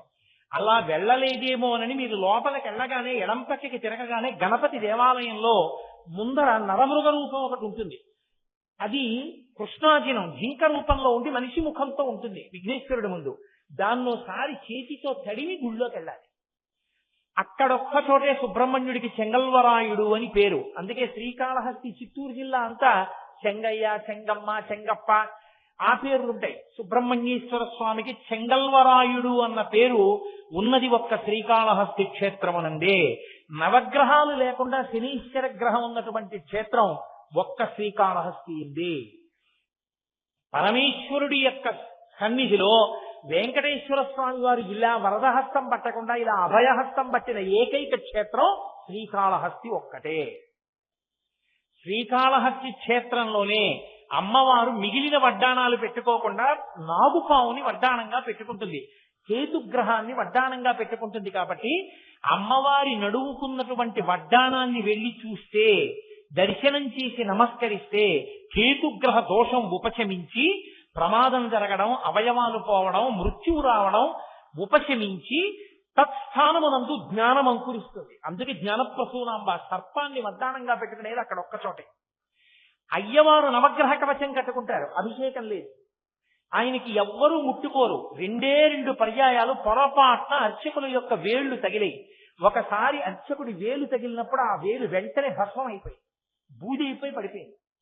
రెండవసారి ఒక అర్చకుడి వేలు తగిలితే అది బంగారం అయిపోయింది. ఆ వేలంతా బంగారం అయిపోయింది.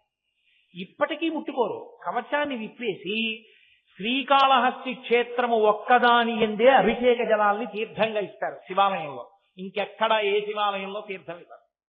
పచ్చకర్పూర జలాలతో అభిషేకం పొందే శివాలయం అదొక్కటే. సువర్ణముఖరికి ఇటు శ్రీకాళహస్తిలో పచ్చకర్పూరం అభిషేకం, సువర్ణముఖరికి అటు 7 కొండల మీద వెంకటేశ్వర స్వామికి పచ్చకర్పూరం నామం. పచ్చకర్పూర సంబంధమైన క్షేత్రాలు 2 కూడా. అక్కడ తీర్థాన్ని ఇస్తారు. స్వామి నవగ్రహ కవచాన్ని కట్టుకుంటాడు. అమ్మవారి ఎదురుగుండా బయటికి వచ్చి చూసి ఇలా తలెత్తి చూస్తే 12 రాశులు ఉంటాయి. మీరు ఏ రాశిలో ఉన్నారో ఆ రాశి కిందకెళ్ళి మీరు నిలబడితే దుష్ఫలితములన్నింటినీ అమ్మవారు తీసేస్తుంది. సహస్రాల చక్రాన్ని చూడాలి అంటే మీరు ఎక్కడా చూడటం కుదరదు.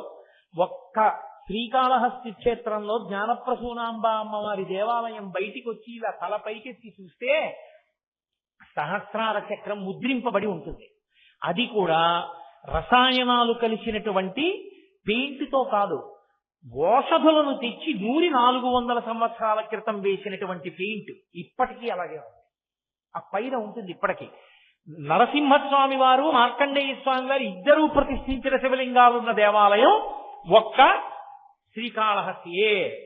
భృత్యుడికి పెద్ద స్థానం ఇచ్చి యజమాని తక్కువగా నిలబడిన క్షేత్రం శ్రీకాళహస్తియే. కొండ మీద మహానుభావుడు కన్నప్ప ఉంటాడు, కొండ కింద పరమేశ్వరుడు ఉంటాడు. ఇంకా విచిత్రం తెలుసా? శ్రీకాళహస్తిలో పరమేశ్వరుడికి బ్రహ్మోత్సవాలు జరిగితే ధ్వజారోహణం చేసేది శివాలయంలో కాదు, కొండ మీద ఉన్న కన్నప్ప దేవాలయంలో ఎగరేస్తారు. ఇంకా విచిత్రం చెప్పనా? మీరు శిఖరాలు చూడడానికి వెళ్ళినప్పుడు శివలింగాలు ఉంటాయి. అందులో మొట్టమొదటి శివలింగం యమధర్మరాజలింగం ఉండదు, చిత్రగుప్త ప్రతిష్ఠిత లింగం ఉంటుంది. ముందు తన భృత్యుడు చిత్రగుప్తుడు అంత బాగా రాస్తాడు కాబట్టి లెక్కల యమధర్మరాజు గారు ధర్మం తప్పడన్న పేరు వచ్చింది. ఆయన తేడాలు రాస్తే ఈయనకి అపఖ్యాతి వస్తుంది. అంత బాగా పనిచేసే భృత్యుడు కాబట్టి ముందు చిత్రగుప్తుని లింగం. చిత్రగుప్తుడు ఏదైనా రాసేటప్పుడు ప్రధానమైంది ఏది అంటే బొటనవేలు.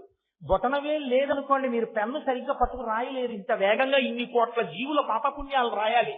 బొటనవేలితో మిగిలిన వేళ్లు కలిసి పట్టుకుంటాయి దేన్నైనా. ఇది లేకపోతే 4 వేళ్లకి ఆధారం లేదు. అందుకే చిత్రగుప్త ప్రతిష్ఠ లింగం బొటనవేలు రూపంలో ఉంటుంది. ఆ తర్వాత యమధర్మరాజ ప్రతిష్ఠ లింగం, ఆ పక్కన ధర్మరాజ ప్రతిష్ఠ లింగం, ఆ పక్కన గండికేశ్వరుడు. సరే, ఇప్పుడు శ్రీకాళహస్తి క్షేత్ర వైభవము నేను ఇలా చెప్తూ పెడితే దానికి అంత్యం ఎక్కడ ఉంటుంది? ఇన్ని వైవిధ్యాలున్న క్షేత్రం శ్రీకాళహస్తి. ఈ మాట మీరు వెళ్ళినప్పుడు దర్శించి అనుభవించండి. శ్రీకాళహస్తి గొప్పతనం ఏమిటో మీకు అర్థం. కాబట్టి జ్ఞానప్రసూనాంబ అమ్మవారు మొదటి అభిషేకం ఆవిడికి. అక్కడ అంటే ఇంటి ఇల్లాలు ఎలా ప్రవర్తించాలన్నది చూపిస్తుంది అక్కడ. ఎందుచేత ఆవిడ ధమ్మిల్లకాయైచ జటని కొప్పుగా వేసుకుంటుంది. జటని కొప్పుగా వేసుకుంటుంది అన్న మాటకు అర్థం ఏమిటో తెలుసా అండి? కొప్పు వేసుకోవడానికి తగినంత పెద్ద కేశపాశం ఉండాలిగా. అంత పెద్ద కేశపాశాన్ని చుట్టి వేస్తే కదా పెద్ద కబరీబంధం.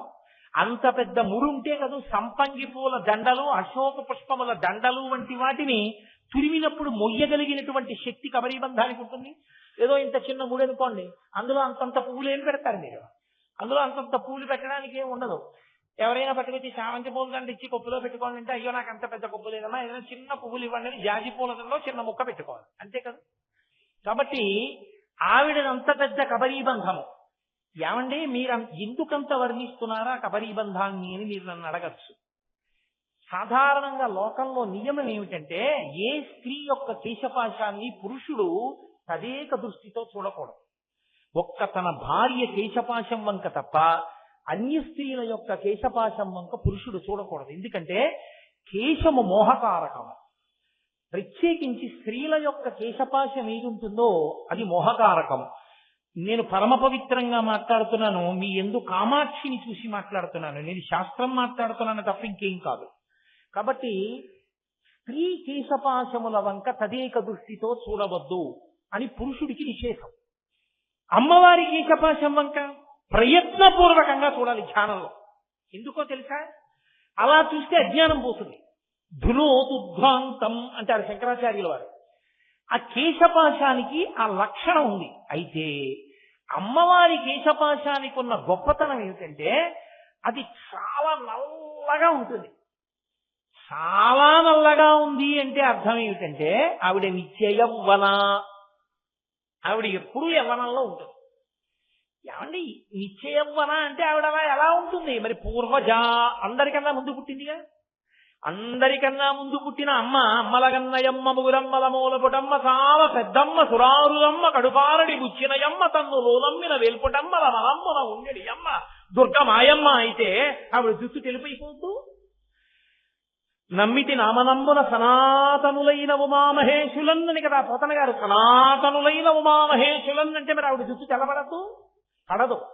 ఎందుకు తెలిపెక్కదు అంటే ఆమె కేశపాశము నల్లగా ఉంటుంది అంటే కాలమునకు మనందరం వశులమైపోతాం కాబట్టి జుట్టు తెల్లబడిపోతాం. జుట్టుని పరమేశ్వరుడు ఎందుకు తెల్లబరుస్తాడో తెలుసా? ఓ కారణం ఉంది. మీతో చెప్పాను కదా, తెలుపు శాశ్వతము. ఎందులోంచి ఇది వచ్చిందో అందులోకి వెళ్ళిపోయే రోజులు దగ్గరకు వచ్చేస్తున్నాయి.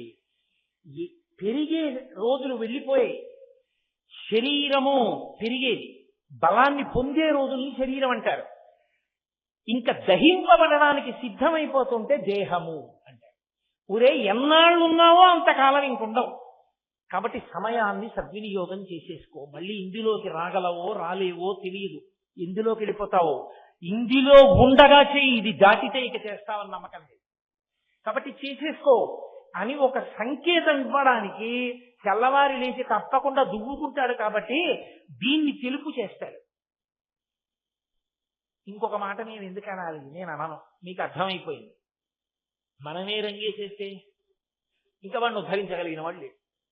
కాబట్టి ఆయన తెలుపు చేయడం వెనక ఉండే లక్షణం అందుకుంటుంది. అందుకే మిగిలినవి వివర్ణము కావు, కేశములు మాత్రం రంగు మారిపోతాయి.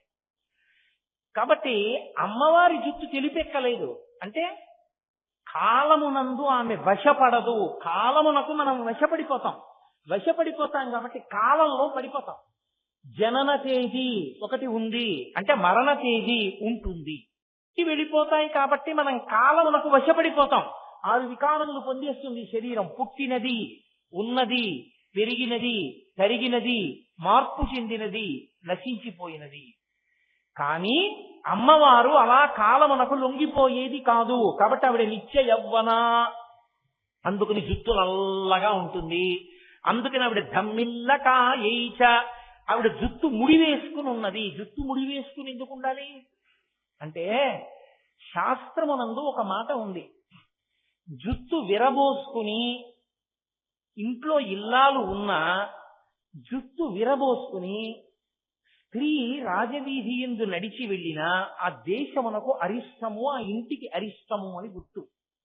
ఆ ఇంట అమంగళము తొందరగా వస్తుంది, శుభము దూరంగా పోతుంది. సంప్రదాయమే, అది మంగళ సూచన. అందుకే స్త్రీ జుట్టుని జల్లుకుని ఉండకూడదు. అందుకే వివాహకాండలో ఒక మంత్రం చెప్తారు.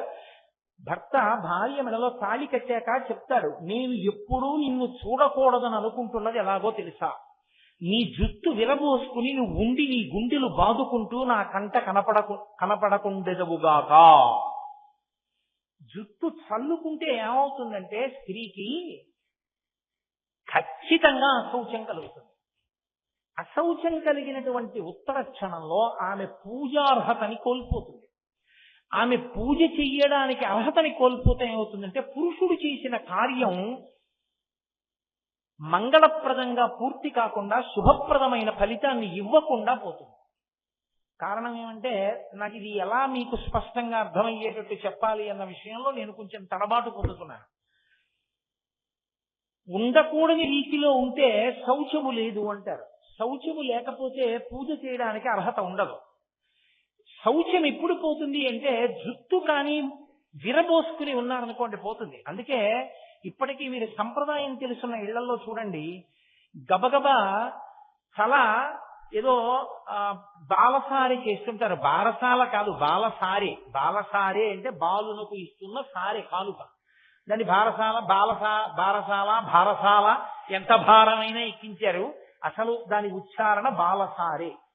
బాలసారే యందు ఆ ప్రసవమైనటువంటి తల్లి ఏదో తలస్నానం చేసి వచ్చింది అనుకోండి, కానీ ఆమె తడి జుట్టుతో ఎక్కువసేపు ఉండకూడదు.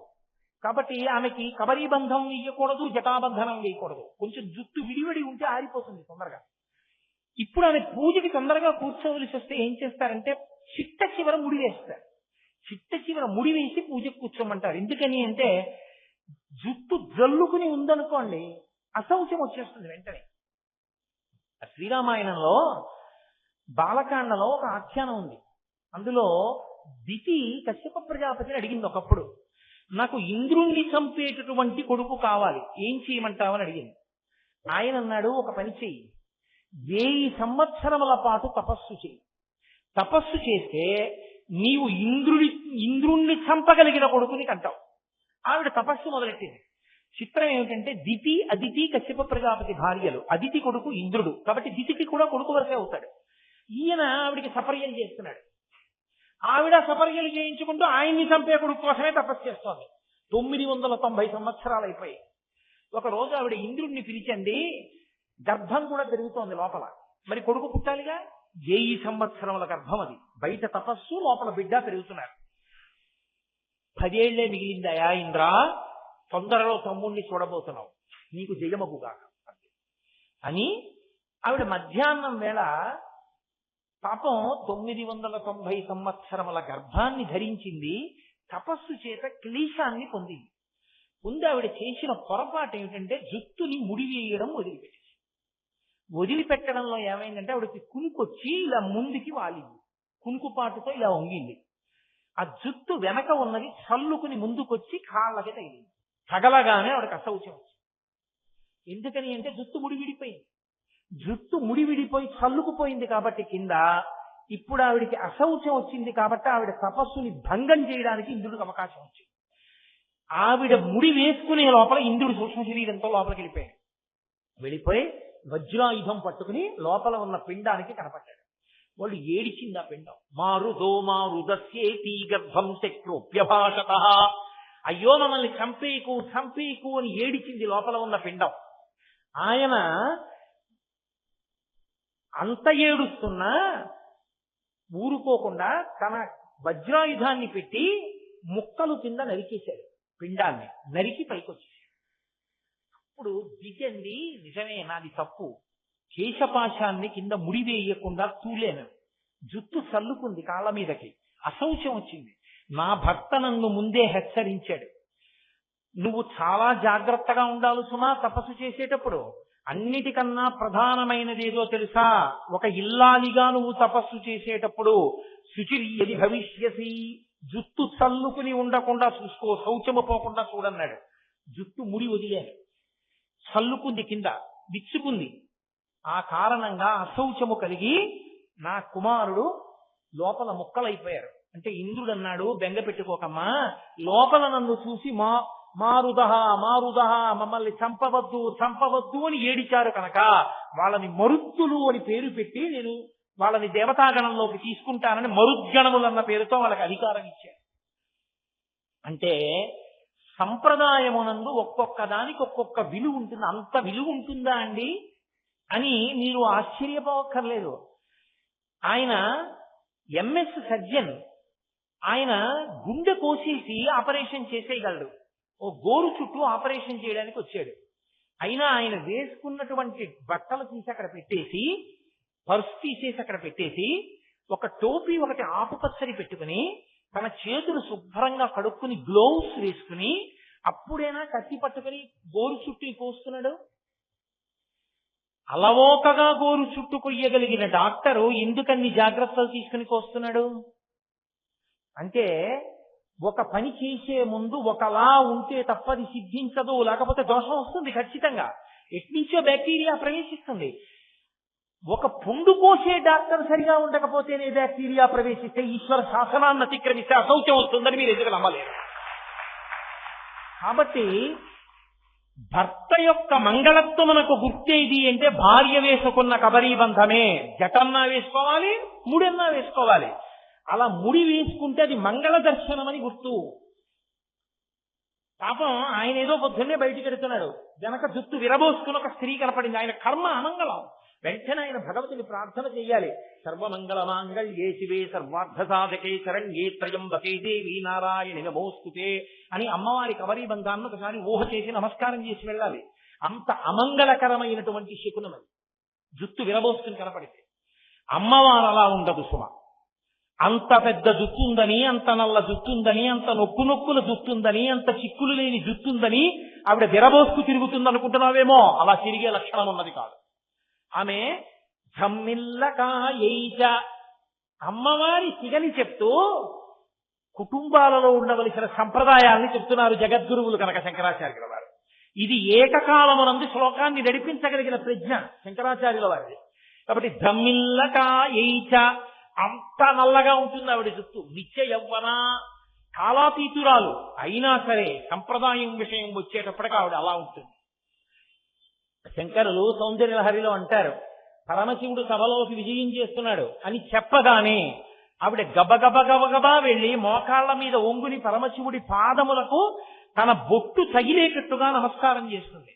అన్ని మాటలు నమస్కరిస్తుంది కాబట్టే ప్రతిరోజు ఆవిడ మోకాళ్ళు మాత్రం గరుగ్గా ఉన్నాయన్నారు శంకరాచార్యులు గారు. అంటే ఒక పతివ్రత లక్షణం అంత గొప్పగా ఉంది. భర్తకి నమస్కరించడం పరమేశ్వరుడికి నమస్కరించడం. భర్త నమస్కరించాలంటే ధ్యానమునందు జాగ్రత్తగా నమస్కారం చెయ్యాలి. అది భార్యకి ఉన్న గొప్ప అదృష్టం. భర్తకి నమస్కరిస్తే పరమేశ్వరుడికి నమస్కరించినట్టే. సాక్షాత్తు పరదైవమే భర్త రూపంలో ఉన్నాడు అని చెప్తోంది శాస్త్రం. కాబట్టి అమ్మవారు అటువంటి ధమ్మిల్లమును కలిగి ఉన్నది, జుత్తు ముడి వేసుకుని ఉన్నది. అమ్మవారి జుత్తు ముడి వేసుకుని ఉంటుంది అన్న మాటని గొప్ప గొప్ప కవులు అంటే నా ఉద్దేశం రాత్రివేళ కాఫీ ఫ్లాస్క్ లో పోసుకుని యతి ప్రాస చూసి రచనలు చేసిన కవులని నా ఉద్దేశ్యం కాదు. భగవద్ దర్శనము చేయగలిగినంత అనుష్ఠాన బలమున్నవారు, తపోనిష్టా గరిష్ఠులు, పరదేవతానుగ్రహ సంపన్నులు, వారు ఎప్పుడు కవిత్వం చేసినా అమ్మవారి కబరీ బంధాన్ని అలాగే చెప్పారు. ఎంత గొప్పగా మాట్లాడారంటే నిజంగానో మూకశంకరులని మహానుభావులు. ఆయన అద్భుతమైనటువంటి శతకాలు 5 శతకాలను రచించారు. రచించడం అంటే కూర్చుని వ్రాయలేదు. కామాక్షి పరదేవత ఎదురుగుండా నిలబడితే ఆయన అమ్మవారిని చూస్తూ చెప్పారు. పాదములు చూసి 2 శ్లోకములు. పాదారవింద శతకము. అమ్మవారి యొక్క కటాక్షము ఇలా క్రీగంటి చూపు చూసి 100 శ్లోకములు కటాక్ష శతకము. చిరునవ్వు మీద 100 శ్లోకములు మందస్మిత శతకము. అలాగే ఆయన అమ్మవారి యొక్క స్తోత్రం వైభవాన్ని చెప్పారు, స్తుతి శతకము. ఆవిడ యొక్క గొప్పతనాన్ని చెప్పారు, ఆర్యాశతకము. ఈ 5 శతకములు కలిపి మూక పంచశతి అయ్యే. ఆయన జన్మత నోరు లేనివారు, కానీ కామాక్షి అనుగ్రహంతో చెప్పారు 500 శ్లోకాలు. 500 శ్లోకాలు చెప్పినటువంటి మూకశంకరులు అమ్మవారి కొప్పు వంక చూశారు. అది జుట్టు చల్లుకుని చిమ్ముకుని లేదు, కొప్పు వేయబడి ఉంటే దాని మీద ఆయన చేసిన శ్లోకాలు హరితరసాఖ్యం, అమృత భాండములు. అటువంటి శ్లోకములు చేశారు.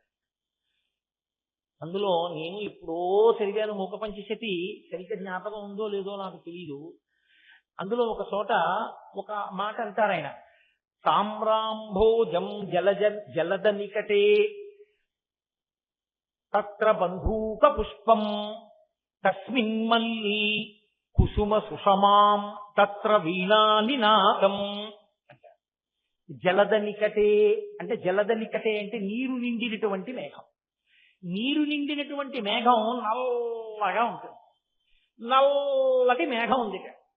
ఈ నల్లటి మేఘంలో తామ్రాంభోజం ఒక ఎర్రటి కలువ పువ్వు పూసింది. ఎక్కడైనా మేఘంలో ఎర్ర కలువ ఉంటుందా?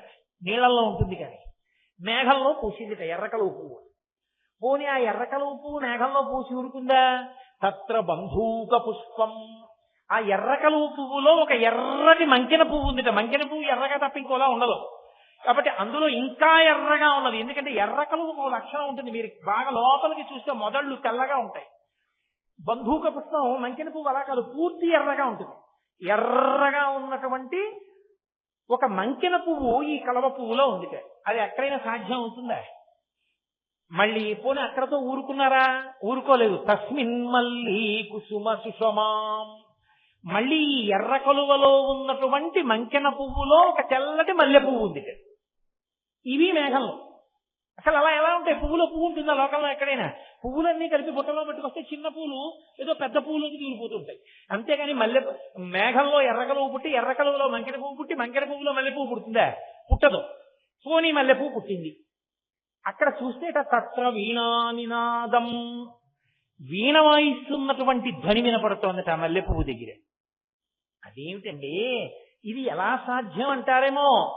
వ్యావృన్వానా సుకృతలహరి కాచి కాంచీలహర్యా, ఇది కాంచీనగరంలో జరిగినటువంటి ఒక పెద్ద ఇంద్రజాలం అన్నారు ఆయన. ఐశానీశా కలయతి సరా ఇంద్రజాలం విలాసం. ఐశానీశ అంటే ఈశానుని యొక్క భార్య అయినటువంటి కామాక్షీదేవి యొక్క ఇంద్రజాల విద్య అలా కనపడుతోంది అన్నారు. ఇంద్రజాలంలో ఉన్నది ఉన్నట్టు లేనిది ఉన్నట్టు కనపడుతుంటుంది కదా, ఉన్నది లేనట్టు లేనిది ఉన్నట్టు. అమ్మవారు చేసిన ఇంద్రజాలం అన్నారు. ఏమిటి ఆ ఇంద్రజాలం అంటే తామ్రాంభోజం జలద నికటే తత్ర బంధూక పుష్పం.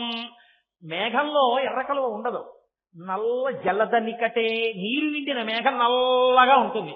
ఏమిటి ఆ నల్లటి మేఘం అంటే అమ్మవారి కొప్పు. నల్లటి అమ్మవారి కొప్పు దగ్గర తామ్రాంభోజం ఎర్రటి కలువ అమ్మవారి ముఖం. తత్ర బంధూక పుష్పం, మళ్ళీ ఎర్రటి కలువ పువ్వులో ఇంకా ఎర్రని మంకెన పువ్వు ఉంది. అమ్మవారి యొక్క అధరం కింది పెదివి.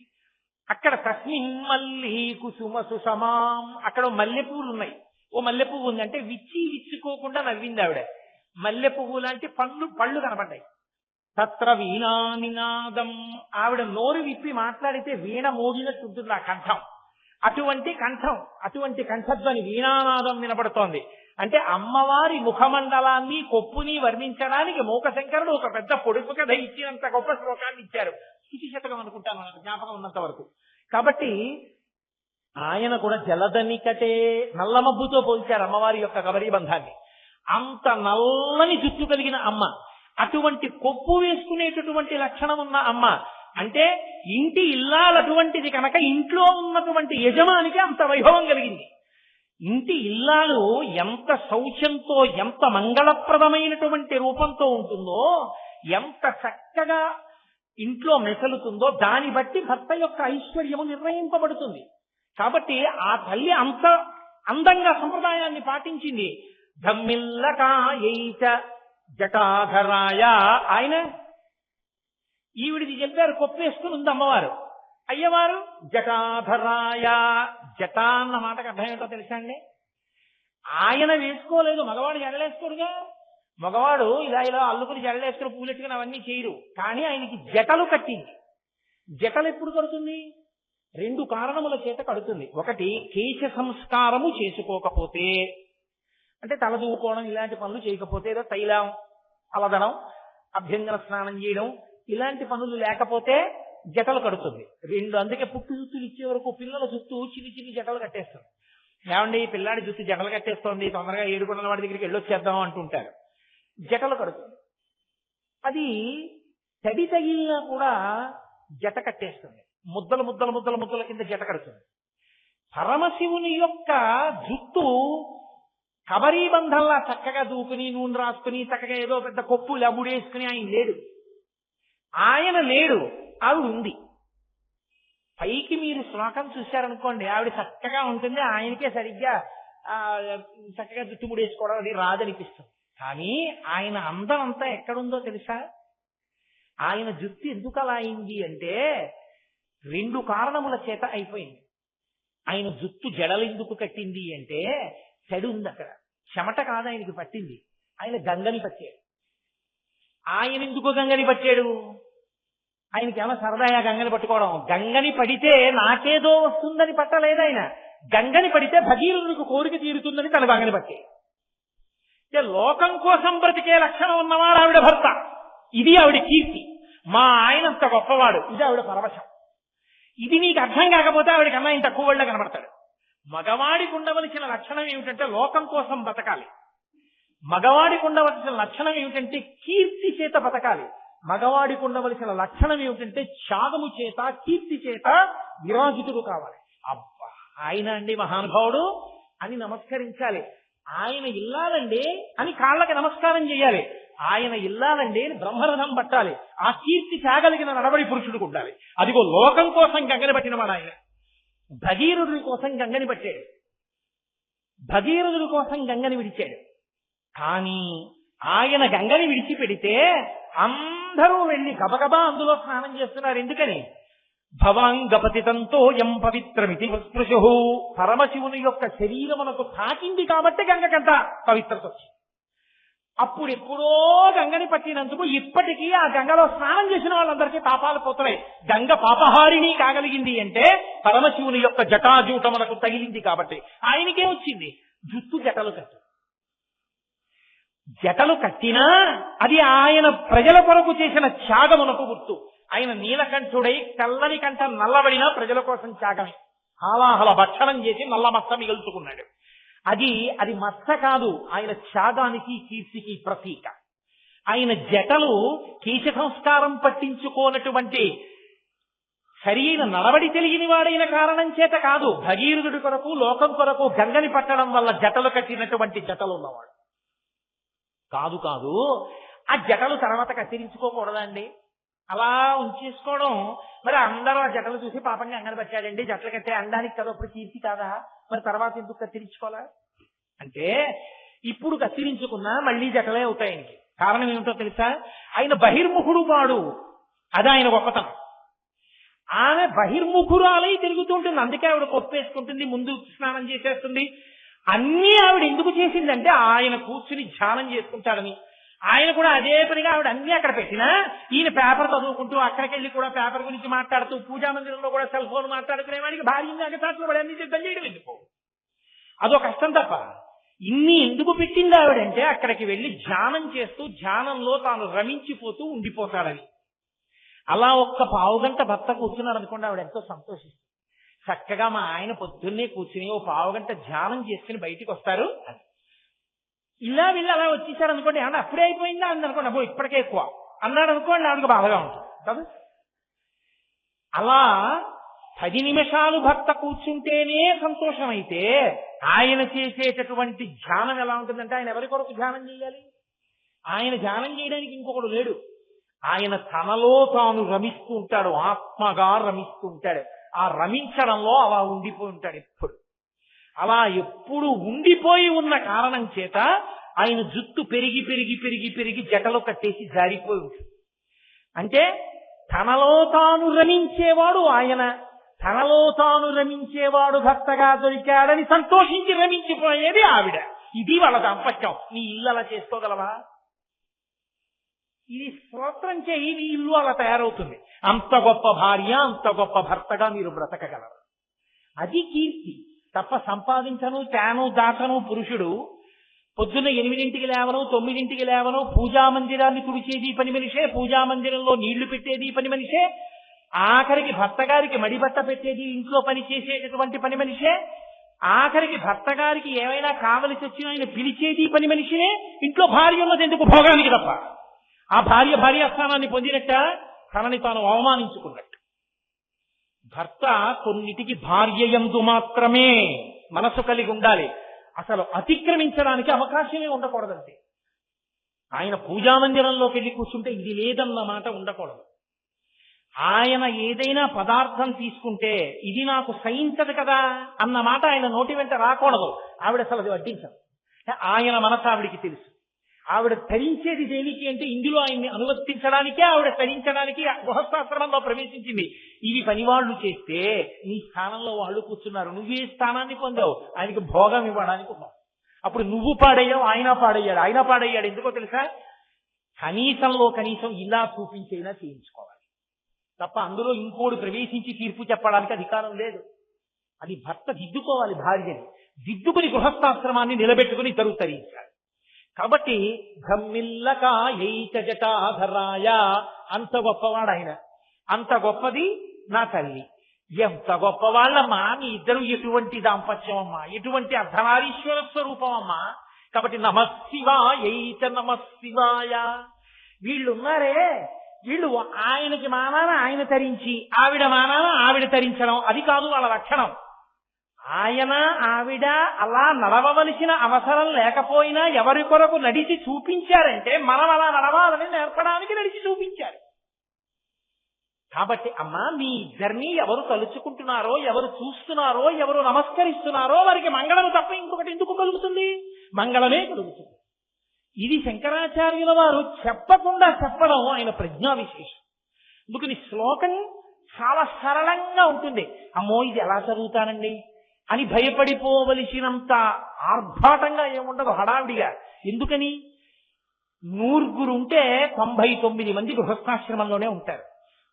99 మంది గృహస్థాశ్రమంలో ఉన్నప్పుడు ఆ గృహస్థాశ్రమం మీద శంకరాచార్యుల వారు తీసుకున్న సన్యాసాశ్రమం కూడా ఆధారపడి ఉన్నప్పుడు ఆ ఆశ్రమంలో ఉన్న వాళ్ళు తరించడానికి, చదువుకోవడానికి వీలుగా స్తోత్రం ఉండాలి. తప్పది చాలా జటిలంగా ఉంటే ఎలా చదువుతారు? అందుకే అంత తేలిక ఛందస్సులో అంత తేలిక మాటలతో ఇచ్చారు. నేను చదవలేనండి అనడానికి వీల్లేదు. ఏదీ రాకపోయినా నమశివాయైక నమశివాయ అనగలవా? కొన్ని మిగిలిన పాదాలు రాకపోతే అదను చాలు. అర్ధనారీశ్వరులు కూర్చున్నారు, ఆ నమస్కారం ఒకటి చేయి, నీకు వచ్చేస్తుంది ఫలితం. అందుకని మకుటాన్ని మాత్రం నమశివాయైక నమశివాయ. ఇద్దరి లక్షణమేమి? మంగళములను ఇవ్వడమే. ఇద్దరి లక్షణమేమి? శుభములను శోభనములను ఇవ్వడమే. అందుకని ఇద్దరికి అదే సంబోధన ప్రయోగిస్తూ నమశివాయైక నమశివాయ అని శాంపేయ గౌరార్ధ శరీరకాయై కర్పూర గౌరార్ధ శరీరకాయ ధమ్మిల్లకాయైక జటాధరాయ నమశివాయైక నమశివాయ. ఒక్క మాట అని పూర్తి చేస్తాను. ఎందుచేత అంటే ఏమో 7 రోజులు 8 శ్లోకాలు, 2 రోజులు ఒక శ్లోకం అయింది, అది కూడా ఏదో జరిపేసి. నిజంగా చెప్తే అవుతాయా? ఒక్క ధమ్మిల్లకాయైక అంటే నల్లాలు పడుతుంది. కాబట్టి అందుకే మీరు చిత్రం చూడండి, ఆ శ్లోకంలో శంకరులు చెప్పిన దాన్ని చెప్పలేదు, ఇంకా మిగిలినవి. ఒక్క అమ్మవారి కబరీబంధం, పరమేశ్వరుడి జటాజూటం మాత్రం ఆ స్తోత్రంలో 3 మాటలు ప్రస్తావించారు. 3 సత్యం. ఎందుకో తెలుసా? వీటి విషయంలో పరాకుగా ఉండి జాగ్రత్తగా ఉండండి. బహుశా శంకరులు ఈ విషయంలో రాబోయే కాలంలో గాడి తప్పుతుంది దేశం అని బాగా దీన్ని నొక్కి చెప్పాలనుకున్నారేమో, అందుకని 3 మార్లు చెప్పారు ఆ విషయాన్ని. కాబట్టి చూడండి, 2వ శ్లోకం దగ్గరికి వచ్చేటప్పటికి ఆయన అంటారు కస్తూరికా కుంకుమ చిచ్చితాయి. అమ్మవారిని ఉద్దేశించి అంటున్నారు, అమ్మా నీవు కస్తూరి అలదుకుంటావు, కుంకుమ అలదుకుంటావు. చిర్చితాయి అంటే అలదుకొని ఉండేటటువంటి లక్షణం ఉన్నదానా. కస్తూరి మృగనాభి అని పేరు దానికి. ఒకానొక మృగం ఉంటుంది, జంతువు, కస్తూరి మృగము అంటారు. దాని నాభి నుండి స్రవిస్తుంది. అది విశేషమైనటువంటి సువాసనతో కూడుకున్నదై ఆ కస్తూరి అలంకారం చేసుకున్నటువంటి కారణం చేత అది దేనికి ఉద్దేశింపబడినదో తత్ఫలితాన్ని సాధించి పెట్టగలిగిన లక్షణం ఉంటుంది. లోకంలో ఒక విచిత్రమైన పోకడు ఉంటుంది. మనుష్యుడు ఒక్కడే అన్నిటి నుంచి వచ్చినటువంటి గొప్ప గొప్ప వాటిని అనుభవించగలిగి ఉంటాడు. సముద్రంలో చేప ఉందనుకోండి, భూమి మీదకి ఎప్పుడు రాదు, సముద్రంలోనే పడి ఉంటుంది. అలాగే ఆ చేపని ఇంకో చేప తింటుంది, అంతే అది అలా ఉంటుంది. సముద్రంలో చేప నేల మీదకి వచ్చి నడవదు. నేల మీద నడిచేటటువంటి ఏనుగు సముద్రంలోకి వెళ్ళి ఈద్దామని సముద్రంలో ఈదదు. గాలిలో ఎగిరేటటువంటి పక్షి భూమి మీద నడవదు. భూమి మీద నడిచేటటువంటి ఎలక గాలిలోకి ఎగరదు. ఏ స్థానంలో ఆ స్థానంలో ఉంటాయి తప్ప వాటి స్థానంలోకి ఇంకొకటి ప్రవేశించదు. అది వాటికి ఉన్న కట్టుబాటు, అవి అలా ఉంటాయి. అందుకే అది ఎంత గొప్పదవనివ్వండి, రెండోది తీసుకోదు. ఏనుగుకి దంతం చాలా గొప్పది, కానీ ఏనుగు దంతం నవలడానికి పనికి రాకపోయినా అంత అందంగా ఏనుగు దంతాలున్నా ఆ ఏనుగు దంతాన్ని అడవిలో ఉన్నటువంటి ఏ ఇతర జంతువు తీసుకో. నాకు కావాలి దంతం అని పుచ్చుకోదు. దంతం కోసం ఏనుగుని ఇతర మృగాలు చంపవు. అలాగే మీకు జింక ఉంటుంది.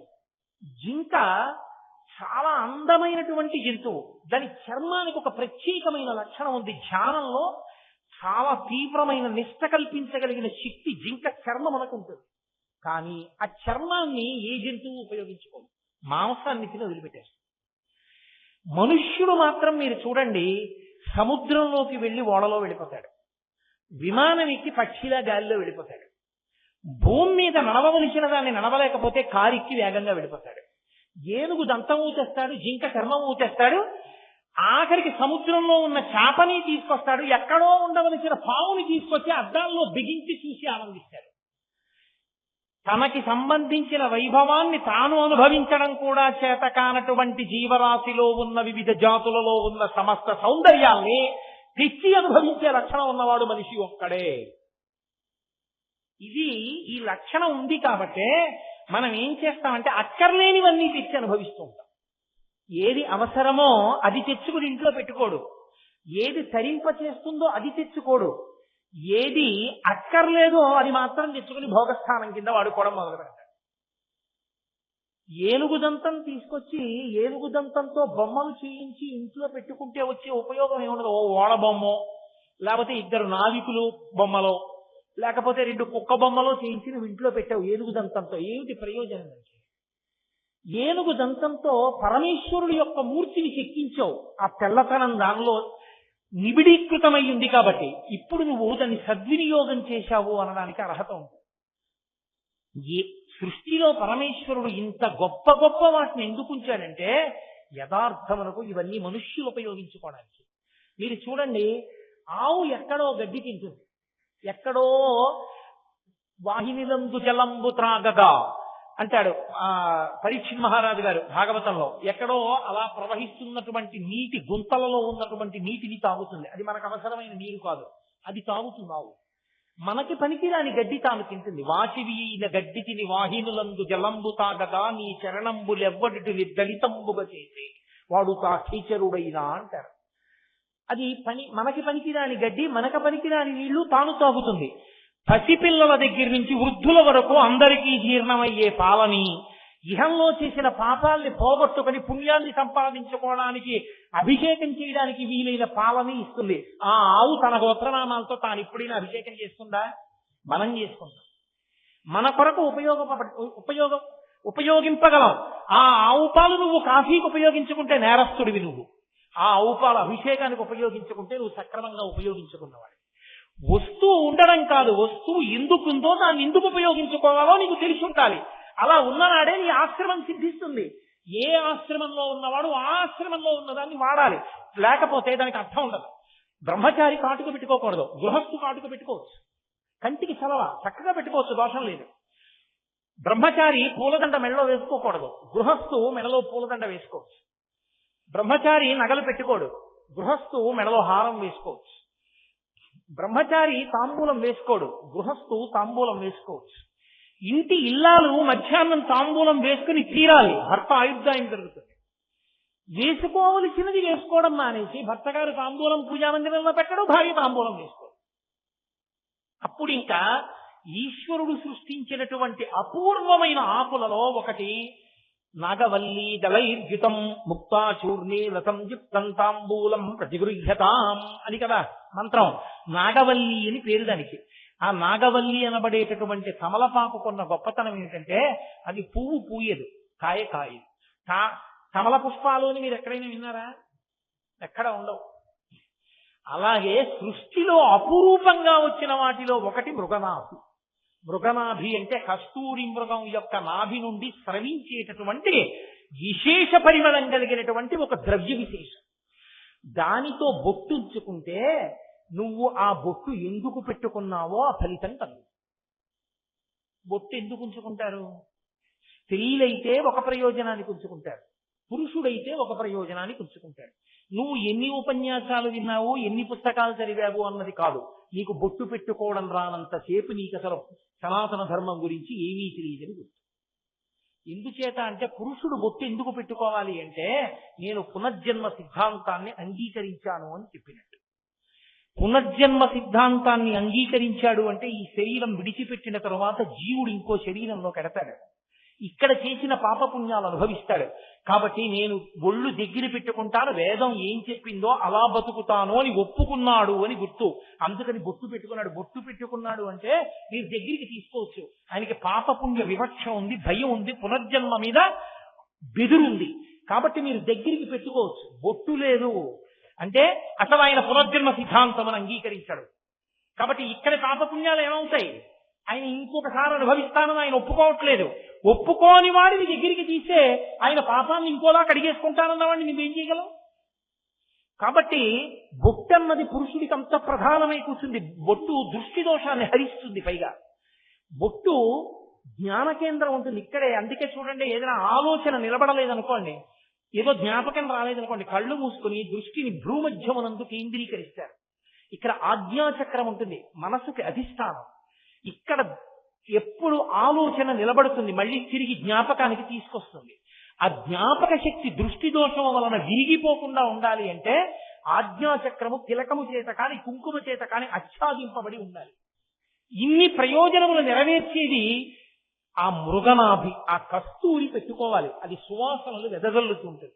స్త్రీ ఆడవారు ఎందుకు పెట్టుకుంటారంటే సభర్తృక, భర్త జీవించి ఉన్నాడు అని గుర్తు. సువాసిని, సువాసిని ఎక్కడుందో అక్కడ కామాక్షి ఉన్నట్టు. కామాక్షి కంచిలో లేదు, ఇదిగో ఇక్కడ నా ఎదురుగుండా ఉన్న సువాసిని రూపంలోనే కామాక్షి ఉంది. సువాసిని సువాసిన్యర్చన ప్రీత, అటువంటి సువాసిని నేను పరదేవతాత అనుగ్రహాన్ని పొంది ఉన్నదానను అని చెప్పడానికి కస్తూరి తిలకాన్ని పెట్టుకుంటారు. అమ్మవారు కస్తూరి తిలకం పెట్టుకుంటారు.